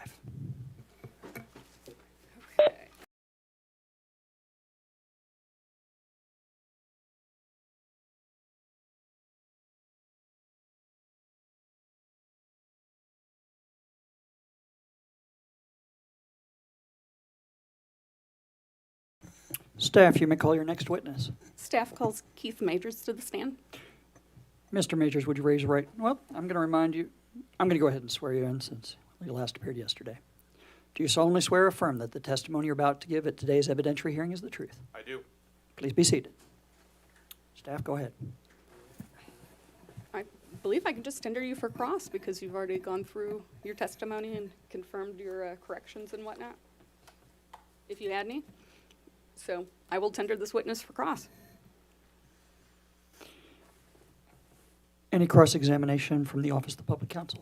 No, thank you at this time. Any cross-examination from Ameren? Yes, Your Honor, thank you. Good morning, Mr. Majors. How are you today, sir? Good morning. I'm doing fine. Thank you. Mr. Majors, do you agree it's possible for a utility to be found in violation of the federal PSD, Prevention of Significant Deterioration program, yet to have still acted reasonably at the time it made its permitting decisions? Yes, as I said now in my deposition, that would be yes. Now, you make your claim of imprudence here based solely on those 3 court opinions you discuss in your testimony. Is that correct? Also, as you asked, yes, that's correct. And those 3 opinions, to be specific, are the 2017 District Court liability decision, the 2019 District Court remedy decision, and the 2021 opinion by the 8th Circuit affirming the District Court. Yes, that's correct. The first and third document are attached to my rebuttal testimony, and unfortunately the second document is not, although Ms. Eubanks and myself quote that order. But I think that is also an important document that the commission should consider when determining this issue. And it's that second document you just referenced, the remedy decision from 2019, that refers back to the liability decision of 2017, correct? That's right. The decisions were split into 2 phases, the liability and the remedy phase, but they're all part of the same litigation, yes. And that remedy decision characterizes what was found and held by the district court in its earlier liability decision from 2017, correct? Among other things, yes. Would you agree, Mr. Majors, that the best evidence of what the 2017 liability decision says is that decision itself? Oh, for sure. I think the entire, I said it's 195 pages, but I don't think it's, in reality, it's only 189. So I think it's a very important document, should be read in its entirety by anyone who's determining what the outcome of the issue before the commission. And that's why you called it in your rebuttal testimony, referring to the liability decision of 2017, the most important document relevant to this issue of prudence. That's correct, yes. And that is why you attached it, the 2017 liability decision, not the remedy decision of 2019, as a schedule to your rebuttal testimony. Is that correct? I think in hindsight, a more prudent auditor would have attached both decisions to his or her rebuttal testimony, but I did not attach the remedy order to my testimony. Let's talk about that liability decision. You recognize that in finding the company liable, the district court relied upon facts, data, and case law that came after the permitting decisions, correct? Not entirely. You recognize they did cite and rely on, in the 2017 liability decision, facts that were developed after the permitting decision, right? In part, yes. Okay. And they also relied upon analyses that were prepared after the permitting decision, correct? The analyses themselves were prepared after the permitting decisions themselves, yes. And the court also cited cases that came down after the permitting decision. You know that to be true, right? Some were before, some were after, but yes. Well, it certainly didn't limit its decision-making in finding the company liable to what was available at the time that the company made its permitting decisions, correct? I think the case law that decided was after the company made their permitting decisions. One of the things that you talked about in your deposition and in your testimony was the reliance by the court on the emission calculations by a Mr. Copy and a Dr. Sahu. Do you recall that? Yes, I do. Okay. And you know that those were presented by the EPA to the court during the litigation of the case, right? Yes, they were. After the permitting decisions had been made, correct? That's correct. And the purpose of those calculations was to quantify the emissions increase that should have been expected by the company, as you understand it. Yes. And it was those calculations which showed an increase of sulfur dioxide greater than 40 tons per year. Is that right? Yes, due to the improvements in 2007 and 2011, yes. And you understand that was the standard for liability, something that increases the sulfur dioxide by more than 40 tons per year, right? Yes.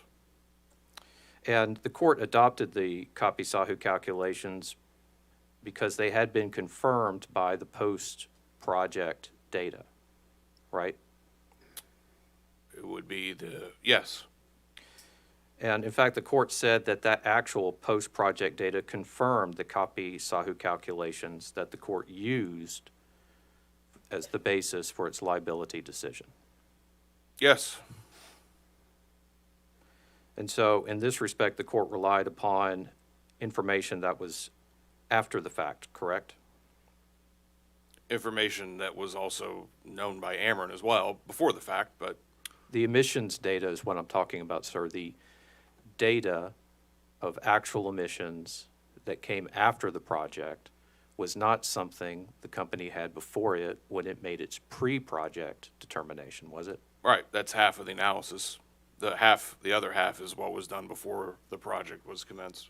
And the court also relied upon some analyses by a fellow named Dr. Hausman or Mr. Hausman. Do you recall that? Yes, that's correct. He used the ProSim model, as we've discussed prior. And Yes. he did those analyses using that model also after the company made its permitting decisions, correct?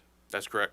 Now, you're not contending that the company should have done those Hausman analyses at the time that it was doing its permitting decisions, right? They certainly could have, but I'm not saying they ultimately had to. The more core emissions calculation was the Copy-Sahu calculations of predicted pre and post project emissions. I want to be clear on this, Mr. Majors. Are you contending that those Dr. Hausman analyses developed after the fact should have factored into the company's permitting decisions? I'm not saying they should have. They certainly could have. They had access to the ProSim model as long as it was data that was modeling the improvements prior to the completion of the projects. But they obviously would not have known the actual emissions afterward, but they certainly knew the availability increases and emissions increases prior to the completion of the projects. And so they would have known those increases prior to the completion of the projects. But you also understand that they were applying a different legal standard, that is, looking for whether potential emissions increased.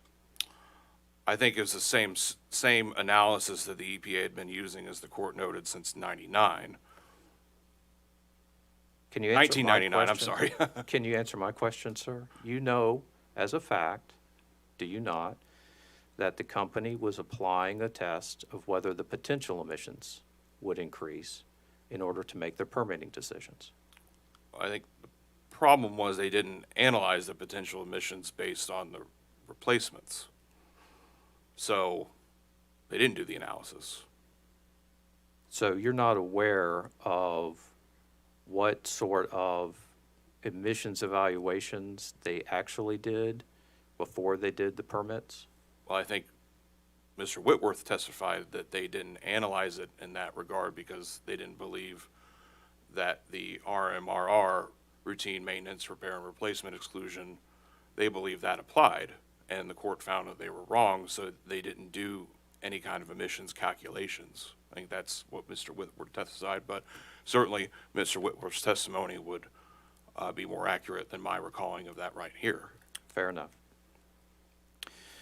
Do you have a bunch of papers up there with you? Can I just ask what you have and whether that includes any of your schedules? I can go through the entirety of the documents in my possession at this time. One's a legal pad with some notes. Document 2 is the remedy, in no particular order, the remedy opinion order. Document 3 is the liability memorandum opinion and order. Can I stop you right there? That's the one I want to ask you about. Just wanted Sure. to make sure you had it. And that was marked as Schedule KM-R2 on your rebuttal testimony? That's correct. Can you turn to page 133 to 134 of that Schedule KM-R2? Yes, sir. And we looked at this at your deposition, did we not? Yes, we did. Okay. And you recognize on page 133 at the bottom, there's a heading that says undisputed elements of proof. Do you see that? I do. And the discussion continues on to the top of page 134. Do you see that? I do. Okay.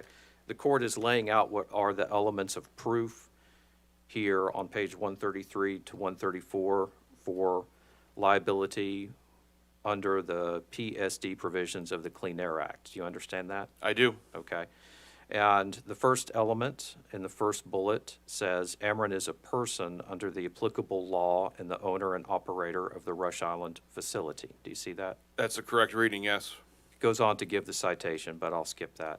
The second bullet of these elements of proof is Rush Island Units 1 and 2 are each a major emitting facility, a major stationary source, and an electric steam generating unit under the applicable PSD and Title V provisions. Do you see that? Yes, that's the correct reading. It goes on to give the citations, which I'll skip. The third of these elements listed here is EPA provided sufficient pre-filing notice of the violations to Ameren and the state of Missouri and provided notice of the filing of this case to the state. Do you see that? Yes, I do. I'll skip the citations there. The fourth element of proof is at the time of the projects, Rush Island was in an area designated as attainment for SO2, which is a shorthand for sulfur dioxide, right? Yes, sir. Okay, so that is the fourth element of proof for the Clean Air Act violation. Is that your understanding? That's what's written here, yes. Okay. And so going back to the top of this page, it says the only disputed element of proof is whether the projects were major modifications under the law. Do you see that? Yes. Okay. Now, you understood when the court laid this out that this was a description of the issues in the liability trial, do you not? I mean, that's what appears on the page, yes. And you recognize that this test laid out in the court's opinion for elements of proof for Clean Air Act liability is different from the test for prudence that the commission has to decide, do you not? As I said in my deposition, I would agree with that statement. And you do not read the opinions that you rely on for your opinion of imprudence.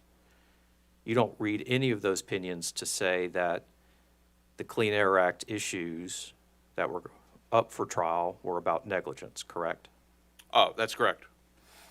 And you've read these opinions, that is the 2017 liability opinion, the 2019 remedy opinion, and the Court of Appeals opinion several times, have you not? In their entirety. How many times do you estimate you've read them in their entirety? I think in my deposition, I said 3 or 4, so I can correct that as now 5. And in your reading, did you see anything where the district court said that Ameren's legal position or understanding was unreasonable? They found it, they didn't say it was reasonable or unreasonable. You agree that the understanding of the law that was applied by Ameren, Missouri to making its permitting decisions was consistent with the position of MDNR, that is the Department of Natural Resources at the time, do you not? I think I would agree with that, given the, I think I've read the deposition of Ms. Kira Moore from MDNR, and that was their understanding at the time, yes. And their understanding of the time was that only if the potential emissions were increasing would permitting apply, correct? I think Ms. Moore would be better adept at elucidating the MDNR's position, but I would not disagree with your statement. Was that your takeaway from reading her deposition? Yes. And you agree that the district court did not evaluate whether the company was prudent in any of those three decisions you're relying on, correct? I agree with that prudence is not listed, at least to my knowledge, in any of the three documents. And if the commission agrees with Ameren, Missouri, that the issue of prudence has not been decided by the courts, then you have no evidence to offer suggesting imprudence, do you, sir? Other than the three documents I've referenced, no. Those three documents being the court opinions? Well, those are the ones I referenced. I think there's been other documents that have been included as,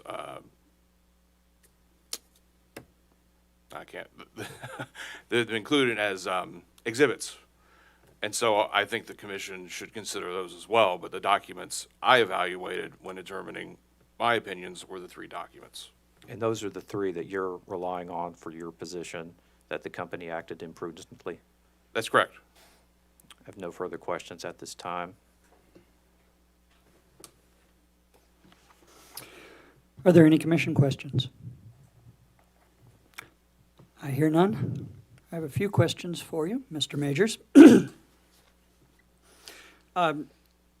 You were here when I asked witness Eubanks about the 17 million, correct? Oh, yes, sir. And I had asked her, and that was the inappropriate witness to ask, to give me a breakdown of, and it's not a disallowance, correct? It's just a difference in what should be included in the securitization. Is that correct? There's what I would characterize as a disallowance, but I can go through from my my recollection line on the line items. Well, if you would go through Sure. that 17 million, preferably without me having to go into camera, but if I have to, I do. If you'll give me one moment to find my testimony. Okay, here. Okay. Judge, I don't believe any of the figures he's going to talk about that make up the 17 million are confidential. I didn't think so either, but there's so many figures that are and that aren't, and some of them I don't understand why they are confidential, and others I do. So I just wanted to let you know I didn't think there were in this case. thank you very much for letting me know. I appreciate the information. So I'm referencing Schedule KM-S1. This would be the sole schedule attached to my surrebuttal testimony. If you would go to line 4, abandoned capital projects, there's one abandoned capital project, which would be the scrubber studies, which I believe is a separate issue on a separate day. That's approximately $9.3 million of the difference. There is a very slight difference, and I'm Would you say that schedule again? Is that KMS1? oh, I'm sorry. KM-S1 is very similar to KM-R4, but there were some updates in my surrebuttal testimony. But right now I'm referencing the current corrected number is KM-S1. And that's the one attached to your survey? Yes, sir. Because I'm looking at line 4, and it says abandoned capital projects, and it's roughly around 4 million. Yes, I think you asked about the differences between staff and Ameren. Ah, gotcha. Right. So that would be, if I were to look at Mr. Lansford's schedule, that would be approximately $9.3 million higher. So that would be approximately 13.2 million from my recollection. But it's just one capital project. Line 7 would be slightly different. I think I'm splitting hairs there, but that's a fallout of the differences in CWIP, which would be line 4. Line 10 would be, I think you said 17 million. I think the remaining 4 would be the water treatment and monitoring net present value. So our recommendation in the case, those should be treated as ongoing operation and maintenance expenses. So those would be excluded from the securitization amount. I would not characterize that as a disallowance. I would characterize item 4 as more of a disallowance. And then line 11 would be community transition without getting, no, I believe that was not confidential, but there's, I believe I do know the confidential one you're discussing. oh, there isn't a confidential one. I won't even say what it is because I believe the title is confidential. That's not included. And then our position on that is, again, that should be included in whatever deferral calculation for, as what's been discussed as the deferral for the amount that's currently in rates related to Rush Island. So that would be included in that. And then community transition, I think, was about $2 million. So I think that gets you above 17, but there's probably some rounding in there. But community transition, again, another issue for another day. We consider those as charitable donations. They're donations. They may not be to charitable organizations, but they're certainly donations that should be categorized as charitable donations. So they should not be included in the securitized amounts. Thank you. Would you reconcile for me? I'm having a hard time understanding staff's exact position here because witness Eubanks was on the stand and asked if she had an opinion as to the prudence of the decision not to seek new source review or permitting. And I think in yours on page 9, was it page 9? Hold on just a moment.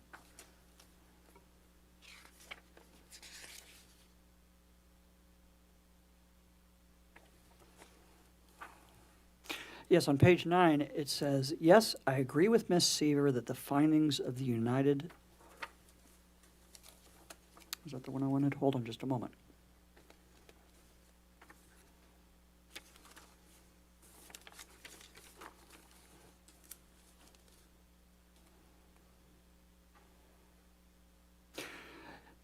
I had the right line.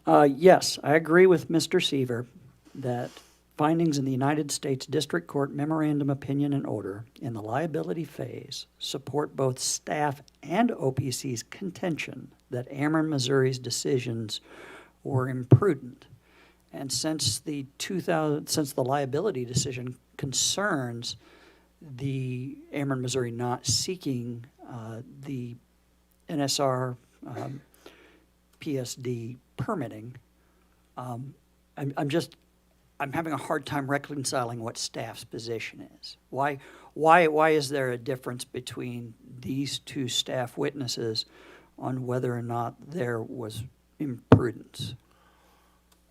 Well, I think I'll let Ms. Eubanks' testimony speak for itself. My read of the 3 documents is that the line of decision-making and the facts as found by the court would lead me to believe that it's just not, those actions were not prudent actions. And so, I mean, I wouldn't, I mean, again, Ms. Eubanks is going to have her own opinion. I don't think she said that their actions were absolutely prudent, but I take it as her opinion that their actions were not imprudent. they were not prudent, they were neither prudent nor imprudent as determined by her. And so, I think my overall opinion is if you have trouble, if the commission disputes that of what my opinion of these three documents is, I would suggest that the commission themselves read the documents and let them speak for themselves. And so I can certainly answer any other questions about that, but I think a fair reading of either three opinions, I would dispute the word travesty. I think that's a bit off base, and I can have my opinion on that as well. I can elaborate on that, but I would read all three documents in their entirety and make your own conclusion. My conclusion was that their actions weren't reasonable or prudent. And your decision is based, your personal opinion is based on these three decisions in isolation? No, I think the liability and the remedy really, if you read how those two decisions were split and decided, I think they should really be read as one. Again, a more prudent auditor would have attached the remedy decision, but as the judge said on page 3, Judge Sippel, I separated the liability and remedies phase of this case to more orderly conduct discovery and presentation of arguments. In August and September of 2016, the liability phase concluded with a 12-day bench trial. On January 23, 2017, I issued my memorandum of opinion and order in the liability phase.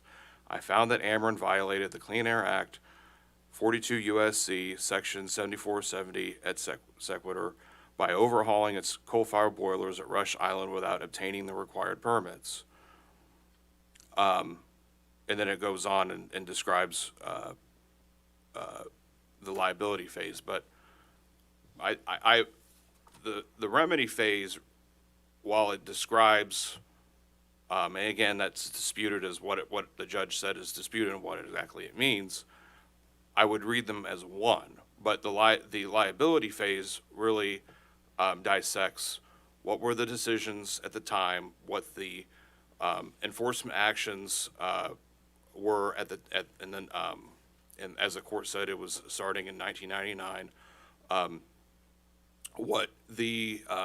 How these projects were, how the actual projects, the physical projects were, how they were not qualified as routine maintenance, repair, and replacement, that they were all four of the projects on Unit 1 were of different design from the original specifications, and on Unit 2, all three of the projects were different specifications. Again, I can go back and identify those sections for you, but they're all in the order. And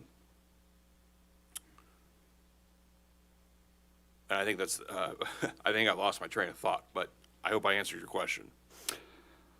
I'm going to say you did not, but I think that was more in the way I asked the question. The information you provided, I let you keep going because it was very, very helpful to me. But I guess my question is your opinion of Ameren's prudence based on those three decisions and not anything outside of those three decisions? Or is it based on those three decisions and X other things? I think my testimony was premised on these three decisions.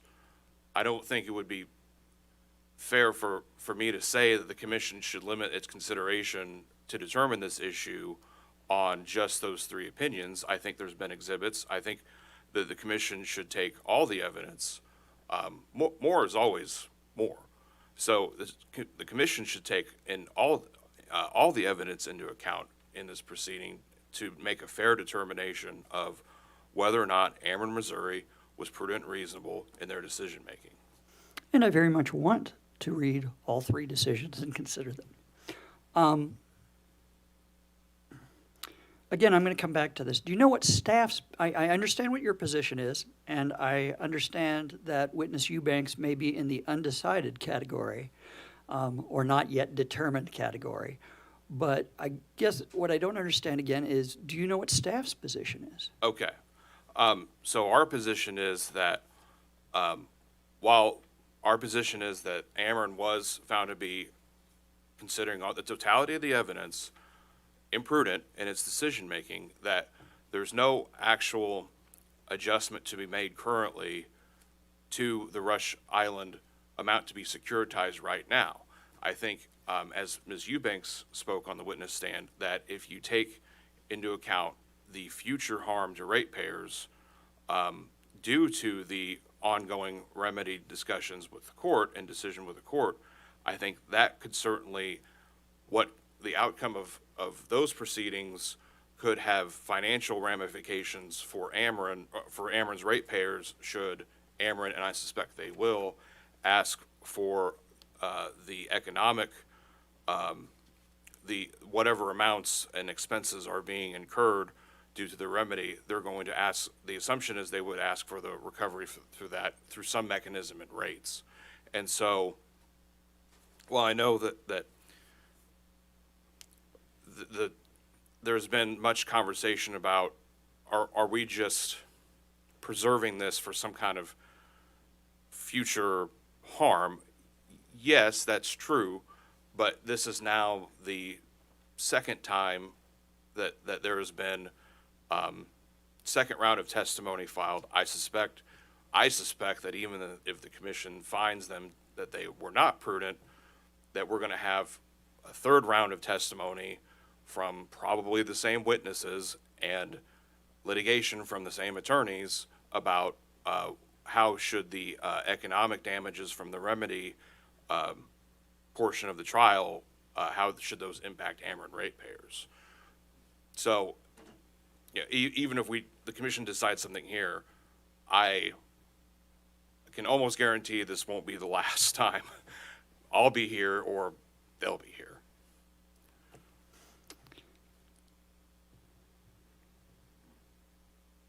Let's say the commission agrees with your opinion. Let's say that it does. In your mind, does that present any impediment to securitization for this plant? No, because again, I'm not an attorney, as the attorneys will point out. But the question here is it prudent and reasonable to retire the plant given the facts and circumstances now? So let's imagine that there is no NSR litigation. Ameren, Missouri wants to retire the plant now. And so independent of the NSR litigation, they want to, they're determining, should we scrub the plant? Should we install the potential to install selective catalytic reduction equipment? Should we have the potential to incur more expenses for the EPA water regulations? I think the question is, and you would go to Mr. Michael's testimony, that the economic test right now is that the right decision would be to close Rush Island, and so that's a prudent, reasonable decision. Now, if you took away the fact that you have to put on scrubbers, that's a different question. But I think the question now is it prudent and reasonable to close the plant now and to securitize it? I think the answer to that is yes. And so, while regardless of whether or not you think the commission thinks staff's approach or position and recommendation in this case is right or wrong, if you say that Ameren was perfectly prudent in their decision-making, I don't think that bears an impact on, at least in staff's position, how much you securitize of the overall Rush Island plant. I know Office of Public Counsel has a different opinion on that, and I'll let their witness testify to that. But whether or not, I think, to answer your question in a long-winded fashion, it would not have an impact right now on whether or not you securitize.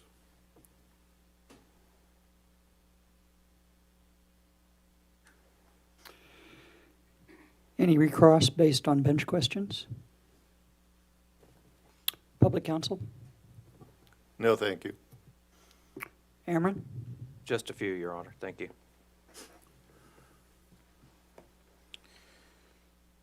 Mr. Majors, you had a discussion with the court about the three opinions that you rely on for your opinion of imprudence in this case. Do you recall that colloquy with Judge Clark? Yes. Okay. And you do not read those opinions as finding it was unreasonable for Ameren to look at potential emissions as the permitting trigger. Do you, sir? Can you repeat that one more time? You don't read any of those court opinions as holding that the company was unreasonable to consider a potential emissions increase under the SIP as the trigger for permitting. I don't think they were found unreasonable, but they were certainly found wrong. So that's a fair distinction. You had a discussion with Judge Clark about reconciling staff's position on whether the company was prudent or not in its permitting decisions. And I think you said something around you referenced the totality of the record in the district court. Do you recall that discussion with the judge? I do, and that's certainly not the totality of the record in the district court, certainly isn't in the record here, just the decisions and some of the other documents. So that's a fair distinction. But yes, I recall that. And you also know that there are some information that is presented here to the commission that was not presented to the district court for its decision, correct? Yes. For example, Mr. Homestead's opinion was given to this commission. That was not something the district court considered, right? That's my understanding. I believe there was some kind of, well, if you told me what the reason was, I wouldn't have a reason to dispute if it was, assuming that it was the actual reason. But to answer your question, it's my understanding Mr. Homestead's testimony was not, was rejected by the court or did not make it into evidence, along with Mr. Moore, as you've told me prior to. Well, to be clear, Mr. Moore didn't even appear in the district court, right? Oh, So okay. his- I stand corrected. So his testimony, that's in the record, was not something that was before the district court in its decision-making, right? That's correct. Okay. And did you read anything in the district court decision-making about how MDNR was actually applying the Missouri SIP at the time that these decisions were made by Ameren, Missouri? I think that that's discussed by the court in the opinion, so I would go back to the opinion on how that was at the time. Do you recall any discussion at all or analysis at all of the potential emissions trigger that was actually applied by the state of Missouri?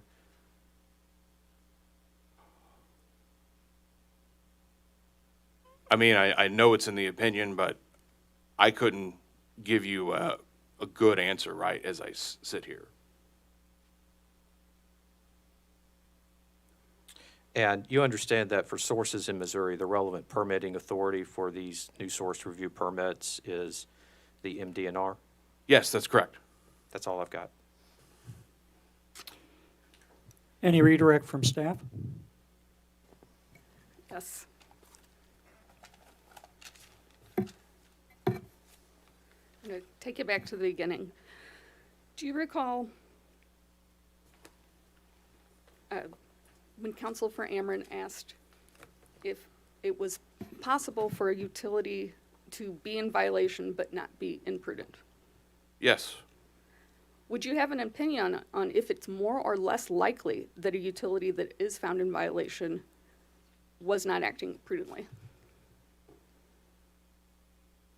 I think there's a high likelihood that if they were found in violation, then they would be acting imprudently.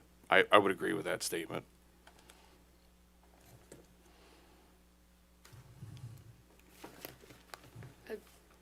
We received on the first round of cross and just recently on the recross an examination of what in the district court opinions you looked at.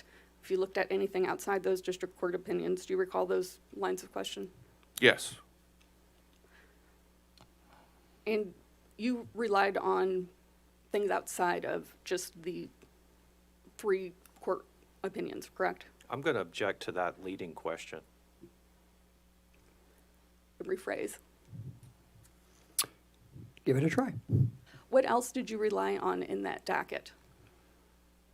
Well, I certainly reviewed, there was a few summary judgment opinions from the court. There was certainly the slew of data request responses from both the investigatory docket and the last rate case. I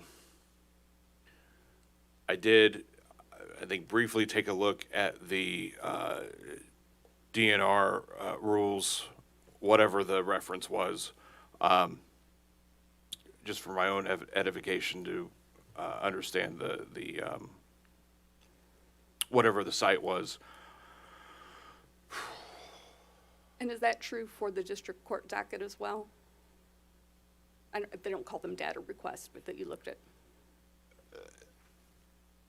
There were other various documents, certainly that I reviewed. I mean, I didn't cite anything else in my testimony other than the 3 documents, but I reviewed a lot of documents. I think that's a fair statement. When you reviewed any of those documents and expert testimony, did you feel that you needed to redo any of it to come to your opinion in this case? Did you say redo? The work of the experts in the district court. Oh, no. I mean, that's a fair characterization. I didn't. There was no Majors Eubanks emissions analysis or any kind of rehash of what the court examined. So I think in that regard, no. I mean, I didn't go out to Rush Island myself and see the emissions equipment. Can you briefly explain why you didn't feel the need to do that, based on the review of all of the documents, basically?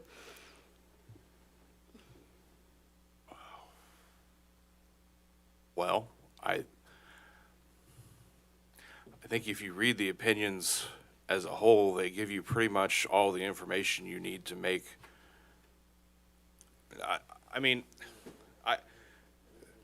Yes, the opinions speak for themselves, but I think those who have a modicum of experience, know that if you didn't understand something in the documents, you would research. So for example, there's several court cases that both pre and post the improvements, one of them being there's an Ohio case that the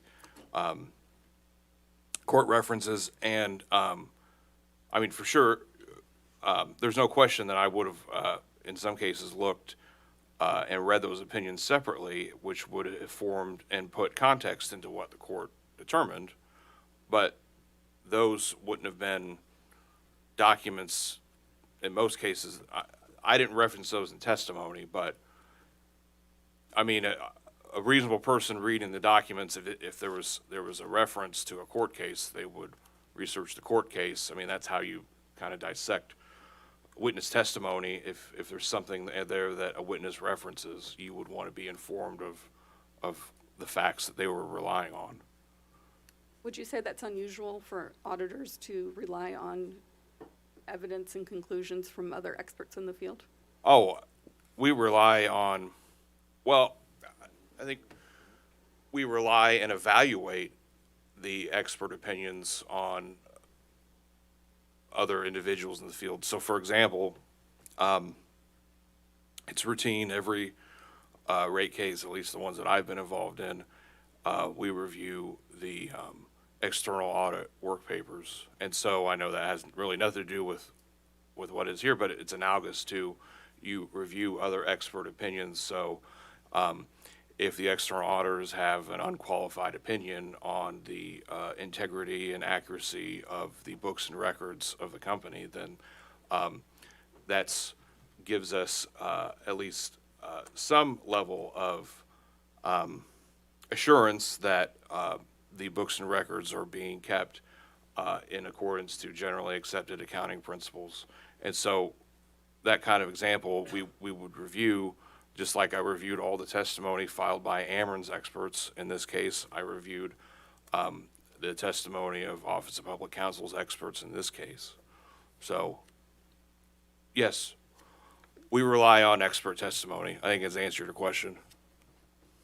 Do you recall having a conversation about if data that was used in the district court opinion was pre or post project data? Right, yeah. What pre-project information did Ameren have at that time that you considered when you were coming up with your recommendation? Well, I think the court found that, yes, the copy say who evaluation, you would evaluate the performance and the emissions rate of the improvements afterwards, yes. But Ameren, the whole reason for doing the improvements was to increase the availability of the boiler, and the components were redesigned to increase the performance of the boiler because of the switch from higher sulfur to coal to Western coal.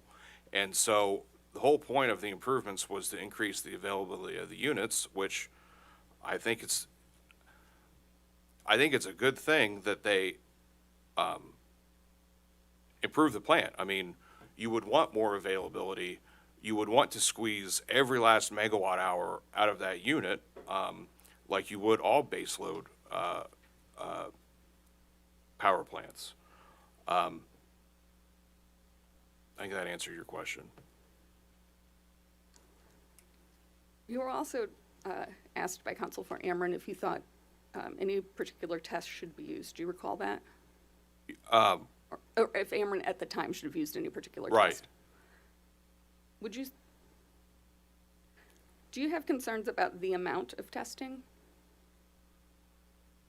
Well, again, I go back to what the court said. The court said that in at least two spots in the order that the method that the EPA was using, let's see here. Ameren's testifying expert, at page 3, Ameren's testifying expert conceded that the method used by the United States experts, which showed that Ameren should have expected the project to trigger PSD rules, has been well known in the industry since 1999. On page 71, another Ameren testifying expert, Mark Chupka, conceded that the method used by Mr. Copy and Dr. Sehu for determining PSD emissions increases has at least been well known in the industry since the first enforcement cases were filed in 1999. Mr. Copy testified that he and Dr. Sehu had used the same basic formula in this case as he and other utilities have used for decades. And so I relied on what the court determined in that case as it's in the finding of fact. I guess it'd be two facts out of the lots of findings of fact. Do you recall having a discussion about your KMR2 schedule? Yes, I have it here. I mean, that's the district court opinion, the liability. Sure. And it was about page 134, the elements that the district court was looking at. Right. And counsel for Ameren asked if that test was different from the test at the Commission for Prudence. Do you recall that? Yes. Can you briefly explain how the district court's test and resulting finding can inform a PSC prudence determination? Well, I think you can't just take this test on page 134. I think that if you take the totality of the facts that the court considered of the decision-making leading up to the decision-making of the PSD permitting, I don't disagree, and I'm not an attorney, that the test was strict liability. Okay, well, the court found a lot of facts through, I think, an 11-day bench trial for the liability and a week-long correct me if I'm wrong, it's in the order for the remedy phase. And so the court found a lot of facts. I think if you take those facts in totality, that you have to conclude that it was imprudent and unreasonable decision-making. Which, I mean, I see the irony. There's really not,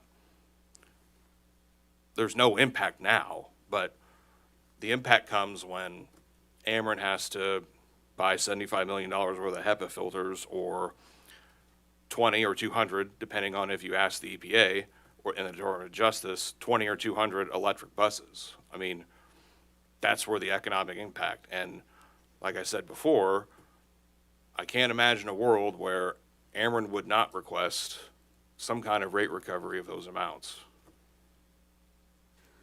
Do you recall having a discussion with the bench about the differences between you and Ms. Eubanks? Yes. Are you familiar with her testimony in this case? I reviewed it and I've read it. Yes. The deposition? Oh, which deposition? The one in the last rate case or the current The most recent. proceeding? Yes, I think I read it through once. It was shorter than the last deposition. Can you recall any opinions that were within that document about if the actions or inactions undertaken by Ameren, Missouri were reasonable? I think she questioned, and again, I'll let her, I don't think her deposition's in the record, but her testimony certainly is, at least when it's admitted, if it's admitted. I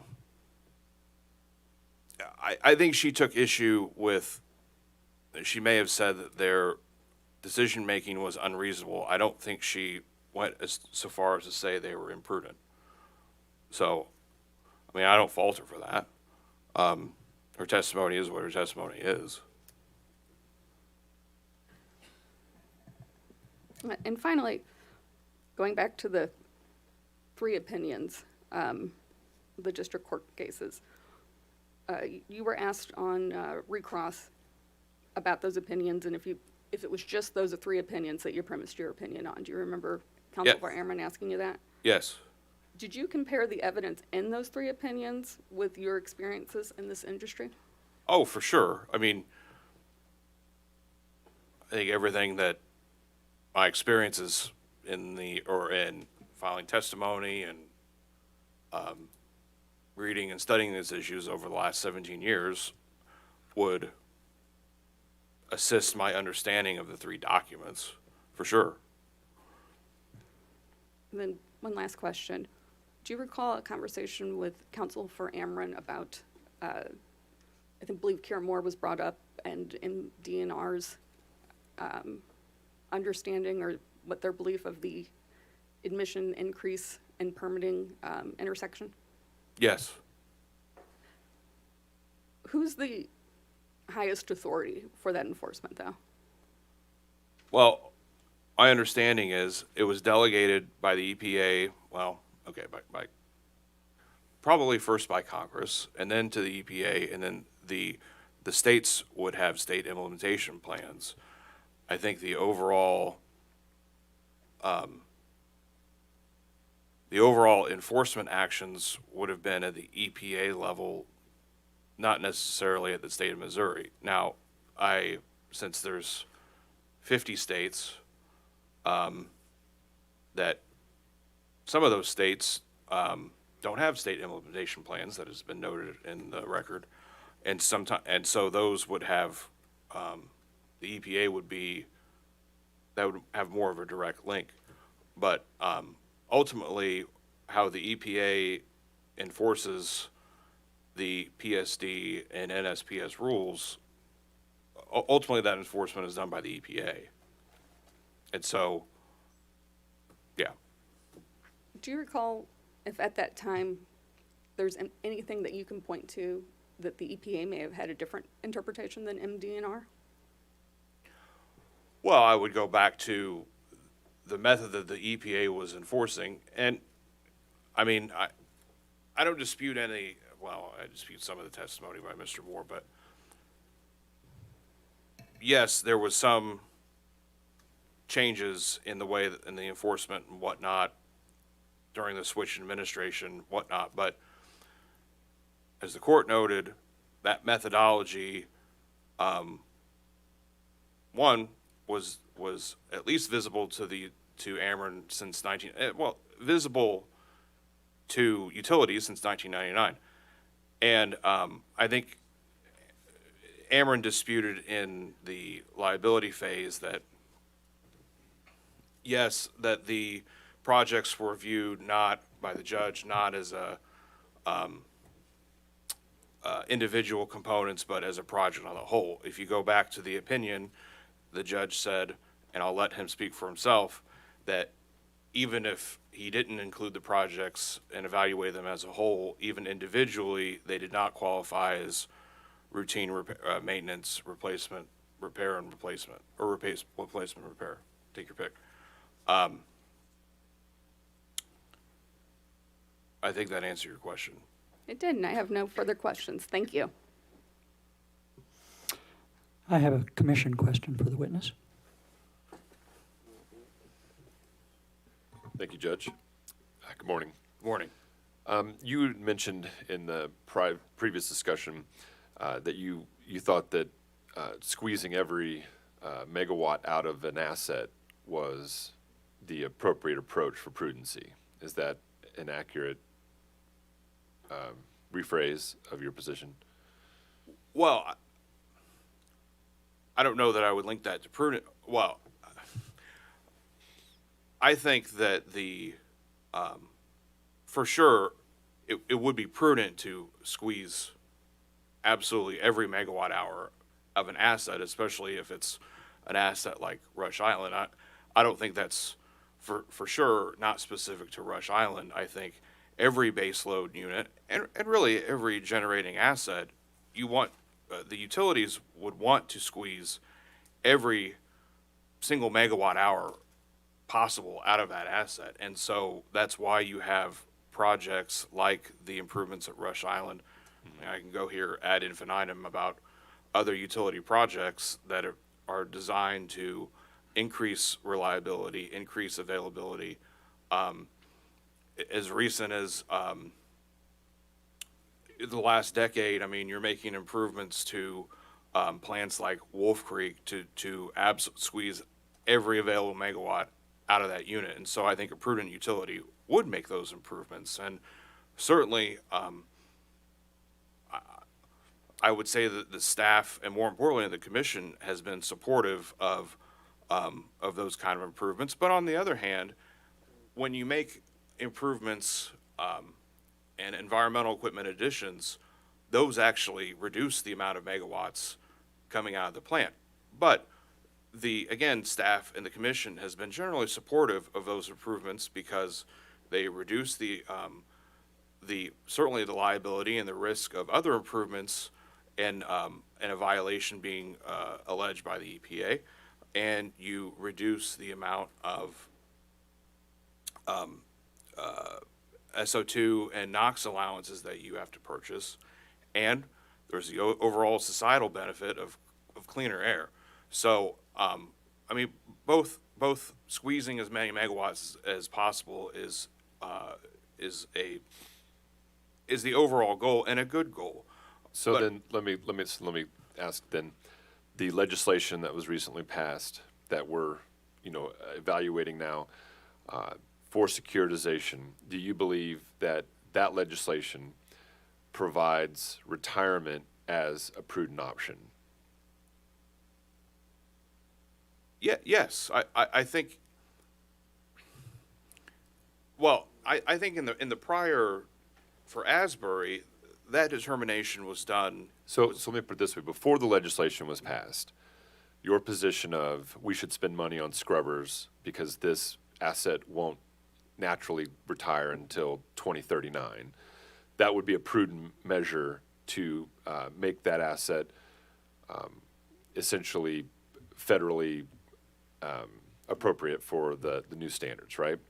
But now that we have a policy change that the legislature has put forward, offering a new way of dealing with that asset, does that legislation change the math on whether it's good or beneficial for the ratepayer if they can securitize the cost and take that retirement into consideration versus spending the money on scrubbers for an asset that will run a life of, to 2039? I think it would change the economics, but when it comes to the three major electric utilities in the state, you're quickly running out of plants that you haven't scrubbed. And the irony is that, and not just scrubbed, I mean, included or installed vast, huge, expensive environmental equipment. So, I think I drew this comparison in my rebuttal testimony in the last case. If you look at the other utilities in the state, which I think the Ameren has you've heard ad infinitum about comparisons with what other utilities have done, but let's focus on Missouri. So if you look at the other side of the state, all their major coal-fired units that are still in operation have had what I would call the full package of environmental improvements done to them. You have FGD for also known as scrubbers on Lacine 1, Lacine 2, Hawthorne 5, which is a little bit different because it had a boiler explosion in '99, was rebuilt in 2003, but they made the investments, the very expensive investments, and now they have that capacity throughout the mid-2030s. You have Iatan 1, Iatan 2. Of course, Iatan 2 was built in 2010. It had to have the best achievable, best environmental equipment available at the time. But the improvements have already been made to at least those 5 units. I've only mentioned scrubbers, selective catalytic reduction to control NOx emissions. Several of them have cooling towers for the water regulations. But the point is that that side of the state has made those improvements at a huge cost, and a huge cost to the ratepayers. But I think in the long run, we can now, at least that side of the state, can rely on those improvements well into the 2030s while, let's say, society makes an energy transition to less carbon. On the other side of the state, you have Labadie, which has no, other than the vintage environmental equipment and some, I believe, some mercury controls, which are far less expensive, but they don't have, other than Sioux, the massive environmental equipment and upgrades that have been done on not only the other side of the state, but in other plants in the region. And I think that there's a good reason why Ameren has the lowest rates in the state. It's because they haven't made, in part, they haven't made these investments. Yes, Evergy Metro, Evergy West, Empire, or Liberty, yes, they have higher rates, and I'll focus on Metro and West, but all their major coal units are have this equipment, and they can operate well into the 2030s. And I would add, even at the time that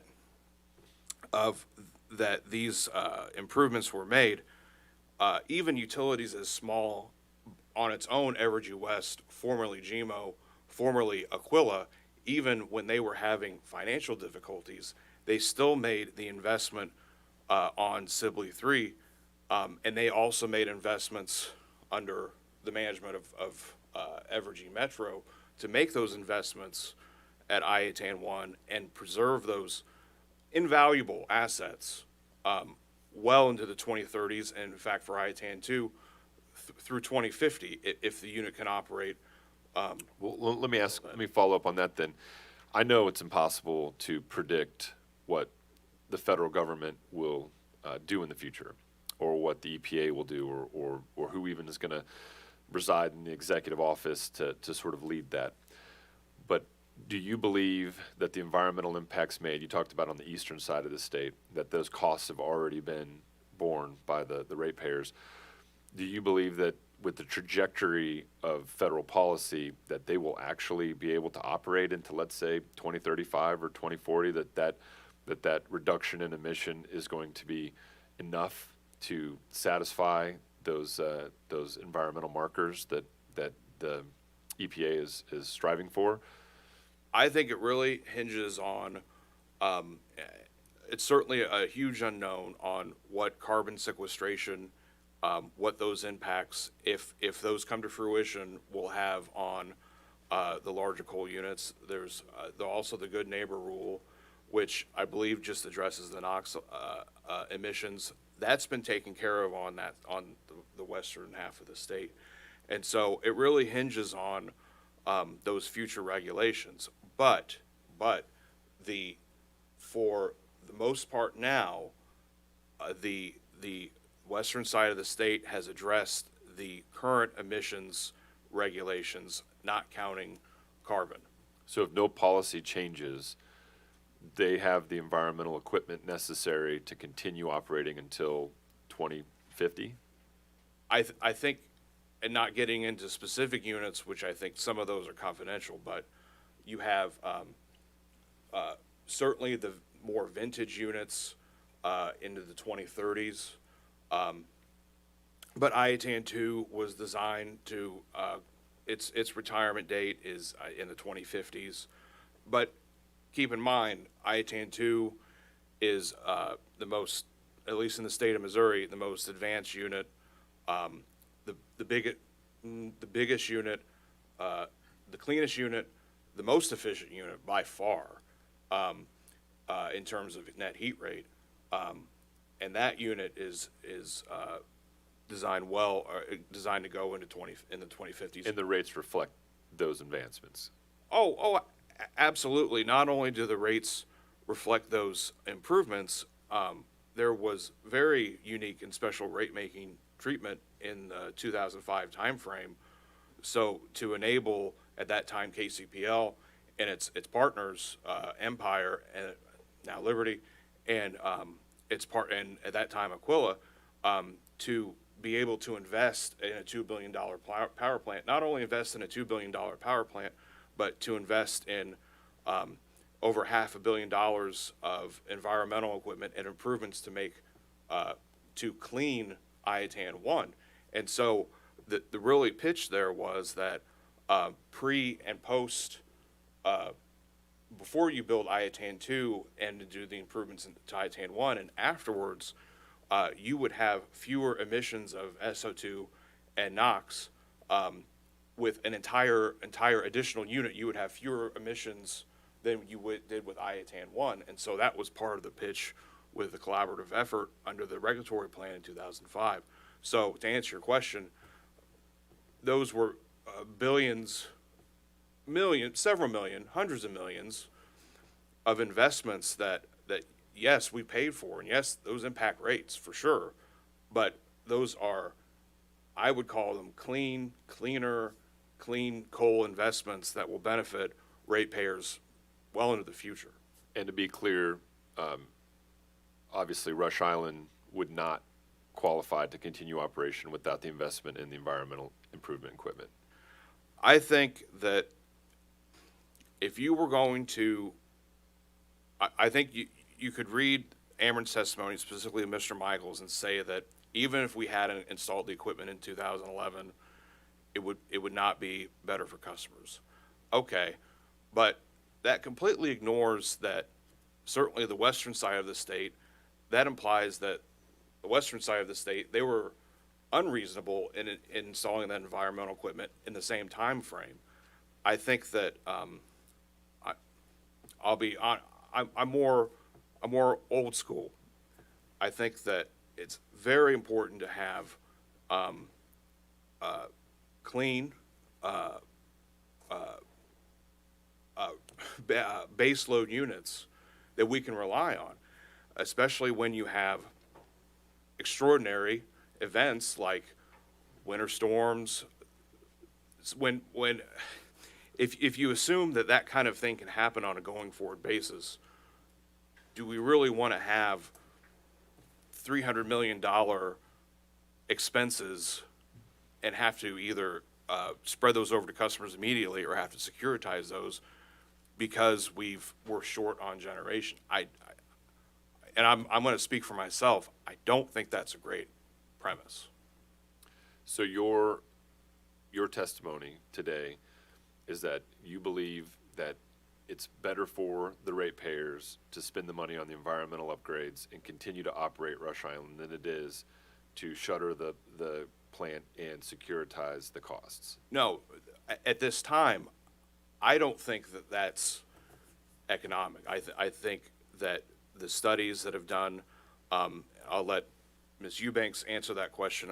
That may be available to her, for her to answer that in a later time. But I think the time now, we're in 2024, you've got 15 years of life left in the unit. The time to build these was perhaps decades before. Now you have, when the western side of the state made those improvements, cost of labor was much lower, cost of materials was much lower. The availability of that craft labor and the manufacturers were available to install those, to install that equipment. I can't say that for sure now in the current time frame. I think if you read Ameren's testimony, and I think I put it in mine, that 42 or 43 out of the scenarios that the company evaluated said that it's more economic to retire Rush Island. And so in the time now, You agree with those? I would agree with that premise. That it's more economical for the ratepayer to retire Rush Island, securitize the costs, and to move on to different generation? Right now, yes. Right now. Given the fact that if you didn't have to install scrubbers, then you would have, then the status quo is you operating the plant until the EPA, as we all know, eventually goes after you with the hatchet. But status quo, I think you would operate that plant as long as you can, and I would suspect they would operate both Sioux and Labadee as long as possible to, again, you're squeezing the megawatts out of assets that are, barring some kind of large base load unit, such as a nuclear unit, are both invaluable and irreplaceable. Okay, thank you. Thank you, Judge. Thank you, Commissioner. Any recross based upon commission questions? Public counsel? Thank you. I do have a few. You mentioned in one of your answers that Ameren, Missouri had put scrubbers on at Sioux. Yes. Do you know when that was, when those scrubbers were put on? My recollection, in the 2011 timeframe, but I'm sure if I'm wrong, Ameren will correct me, but I think it was in that timeframe. My recollection is they have a non-selective catalytic reduction system, which would be some kind of reagent injection to ameliorate the NOx emissions. But that, I don't believe those were installed at the same time frame. Does it have any emissions control for SOx emissions? Well, so we're talking about Sioux, and it's SIOUX. So you're talking about Sioux, 2 units. They both have wet scrubbers, FGD, flue gas desulfurization equipment. And so those would be for SO2 emissions, sulfur dioxide. And is Sioux, you said it's 2 units, Rush Island's also 2 units, correct? Yes. Are they comparable in size, the units? Now you're really testing my memory. I think the Sioux units were vintage late 1960s. I'm going to say they're both between 500 and 750 megawatts, but again, I'm sure Mr. Lowry's going to correct my memory if I'm wrong.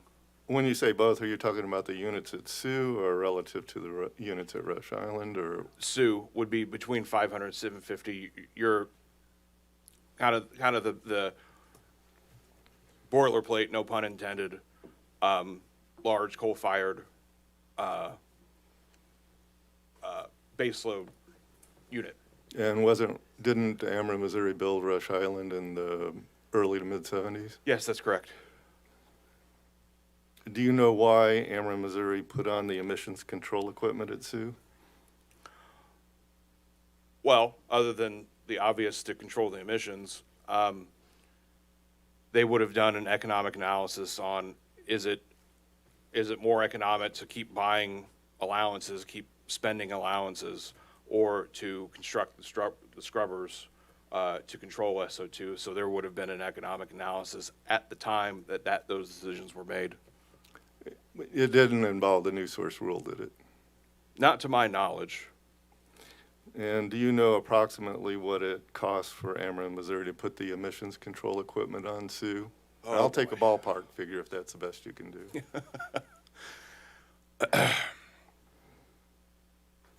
Well, I know Mr. Lowry is going to correct me if I'm very off. I'm going to say between 400 and 700 million.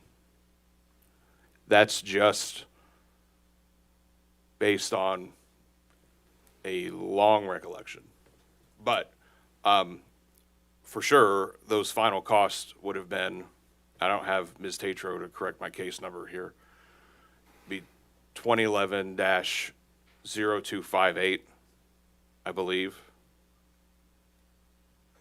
I've been 2 for 2 on case numbers. So. So at least around 2011, Ameren, Missouri decided it was cost-effective to put emissions control equipment on Sioux for a plant that's relatively comparable to Rush Island? Well, I would just correct one part of that. The decision to install those would have been probably 3 years prior. Again, Mr. Lowry is going to correct me if I'm way off, but it's in that time frame. You're making a distinction about when a decision was made to put on the emissions control equipment and when it was actually installed? Is that Right. you're drawing the distinction? Right. I think you would mention, you just said that the decision was made in 2011. That would have been because there is a very lengthy process to engineering, procure, construct those assets. So the decisions would have been 08, 09, perhaps 07 timeframe. Well, didn't Ameren, Missouri say for Rush Island, they started their planning or initial decision to go forward with the improvements in 2007 and 2010 were initiated in 2005? Yes. So For that kind of a time frame, is that what you're talking about? Well, the specific improvements here, it's in the order, I think the outage, oh, goodness, 3 or 4 months, but the actual outage time was in the order. That was to complete the construction. I think if you're doing an SCR, yes, the actual construction may have been in a more narrow, I'm sure Ms. Eubanks will correct me if I'm wrong. That is a much more complicated project to install 2 scrubbers versus the improvements that were actually completed in the 7-11 timeframe at Rush Island. Those are 2 separate projects. So you would expect that the time frame for the advanced planning would have been 3 years or more, given the time frame for the planning for Rush Island? When I'm referring to Sioux.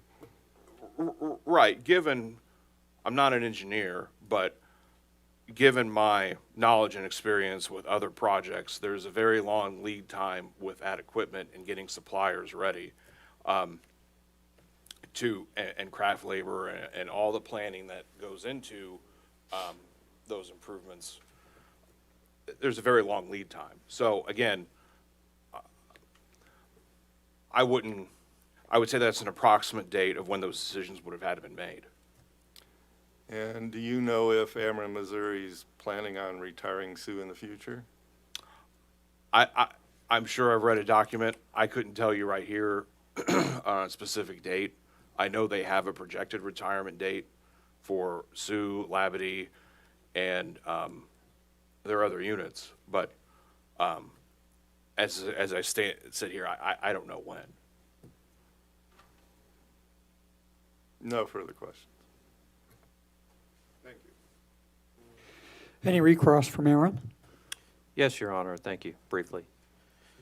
Mr. Majors, at the beginning of this segment of your testimony, I think you had a question from Commissioner Holzman about whether you thought squeezing every megawatt out of an asset was appropriate. Do you recall that at the beginning of this discussion? Yes. Okay. And in your response, I think you had talked about how other utilities were doing projects to increase availability. Did I hear that correctly? Yes. Okay. Were those other utilities doing projects that increased availability, getting new source review permits?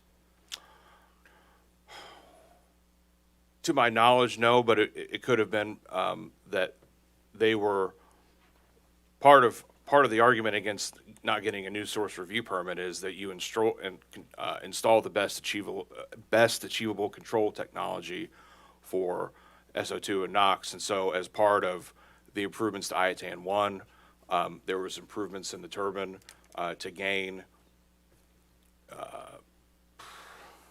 I don't think it's confidential, but 15 to 20 megawatts, similar to, I think what's been discussed is called a dense pack. I don't know if it was a dense pack on the turbine, but there were turbine improvements to squeeze, as I said, every stinking megawatt hour out of the unit within reason, without causing damage or anything like that. So to get back to your question, I don't know for certain that they had to get a new source review permit. I would suspect not, because they had already installed the control technology to control those emissions.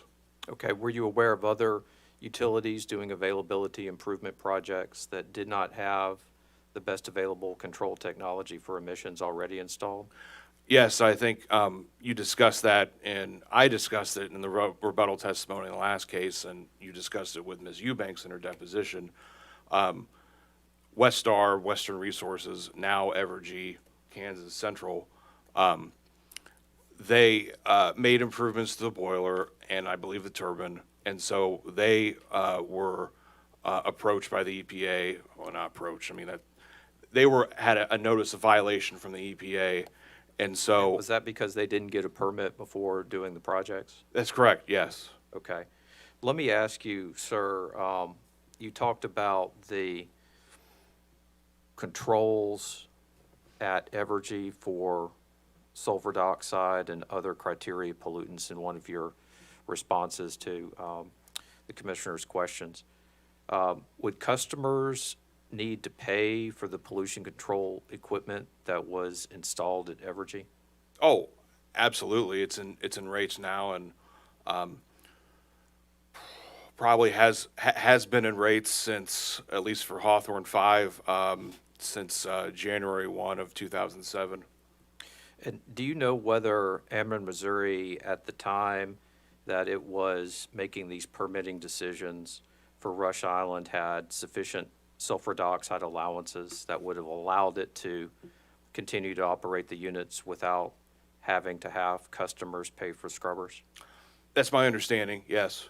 Do you know what, I think you talked about there being an economic analysis on whether it was better to use allowances for sulfur dioxide compliance as opposed to scrubber retrofit for sulfur dioxide compliance? Yes. And would you have expected there to have been that type of economic analysis for the Evergy units when they made these decisions about how to comply with the sulfur dioxide regulations? Oh, absolutely. So if the company, that is Ameren, Missouri, had sufficient sulfur dioxide allowances to comply with the Clean Air Act requirements, you would not have expected Ameren, Missouri to install scrubbers on the units if it was not otherwise required to do so, correct?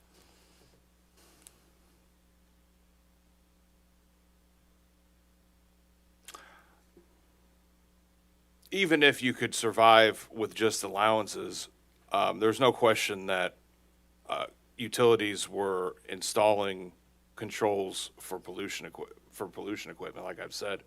and it's not just in the western side of Missouri, but yes, the economic analysis could have been that, yes, we can survive on just allowances, but there are certainly other utilities with, I'm going to say, similar units, your subcritical coal-fired power plants that are above, 500 megawatts, that we're installing the equipment. And are It's- you thinking about some of the Evergy units in that answer? Well, I would say not just Evergy. There would be Westar, Empire. Again, my immediate knowledge is to those utilities in the state. They're the most important. And Evergy, Westar, Empire, those units, do they have controls for carbon dioxide, CO2? No, Okay. So if the forthcoming EPA regulations for carbon dioxide come out, could those lead to the retirement of those Evergy, Westar, Empire plants? absolutely. And could that result in early retirement of those plants? Absolutely.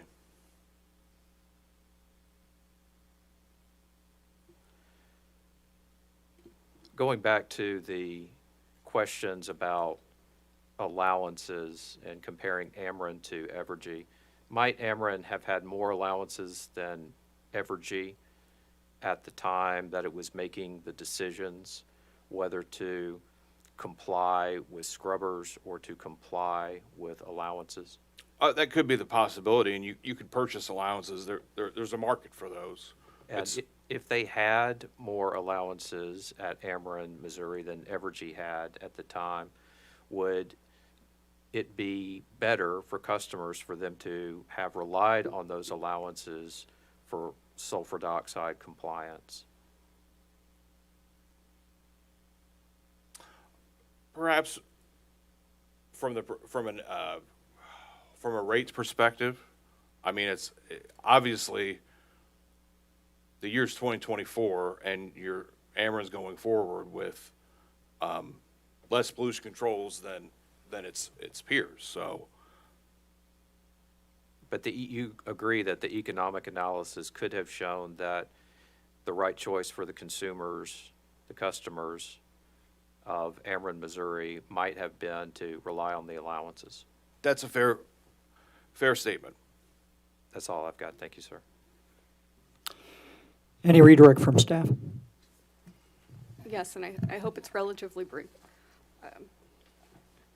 You stirred up a lot of conversation with your squeezing every megawatt comment. Do you recall having that conversation with Commissioner Holzman? Yes. How would you think context would matter on if squeezing every megawatt hour is the prudent action for a plant? Well, certainly, there's a limit, right? There's just in the jargon, I think, has been it's somewhere in the case. All valves open, full throttle, all the turbine valves open. I mean, you're talking about August 15th when it's 95 in the shade, and you want that unit.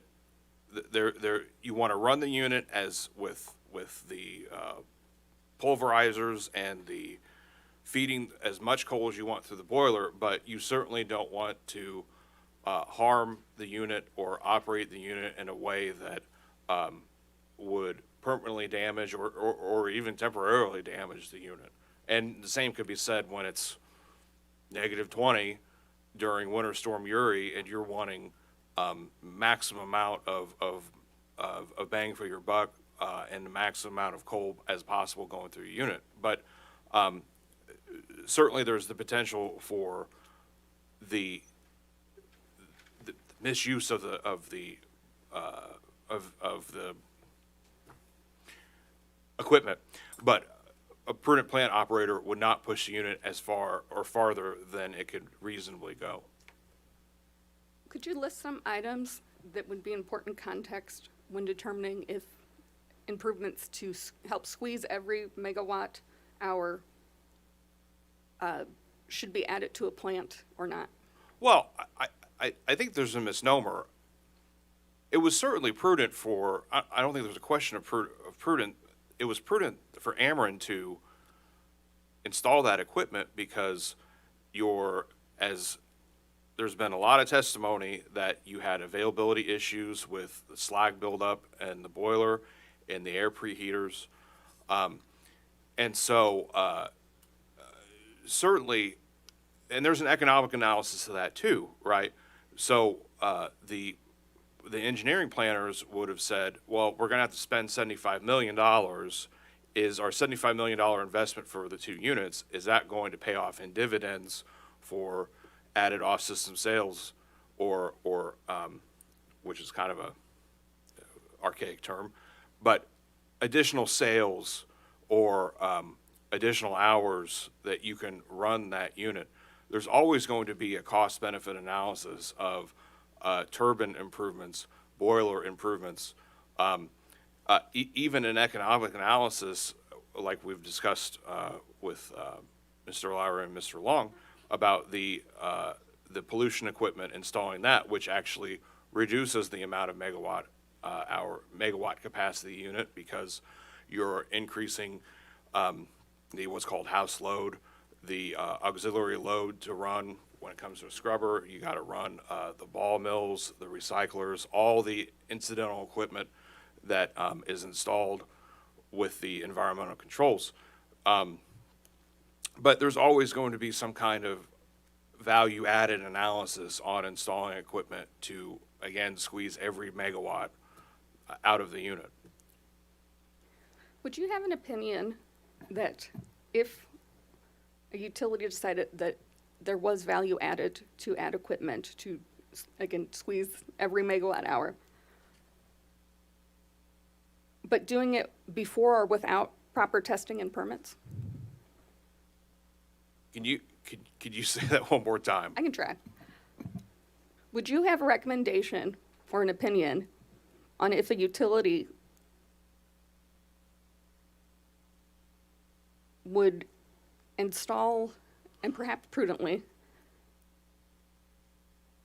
equipment that could help increase efficiency or the squeezing every megawatt hour, but without or before proper testing, permitting, and compliance?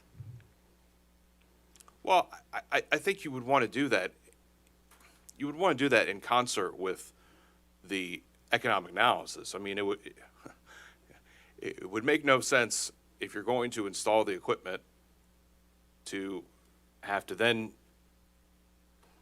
shut down or retire the unit in short measure. I guess the contra to that would be, and it's unfortunate, Empire installed the equipment at Asbury and then not in short measure turned around and retired the unit. Certainly that was the unfortunate case with Sibley 3. The SCR was completed in 2009, and it was, in my view, unfortunately retired in 2019. So there's no point in making those improvements and extending the lifespan of the unit if you can't run the unit going forward. I guess this is an answer to your question. That's all I have. Thank you.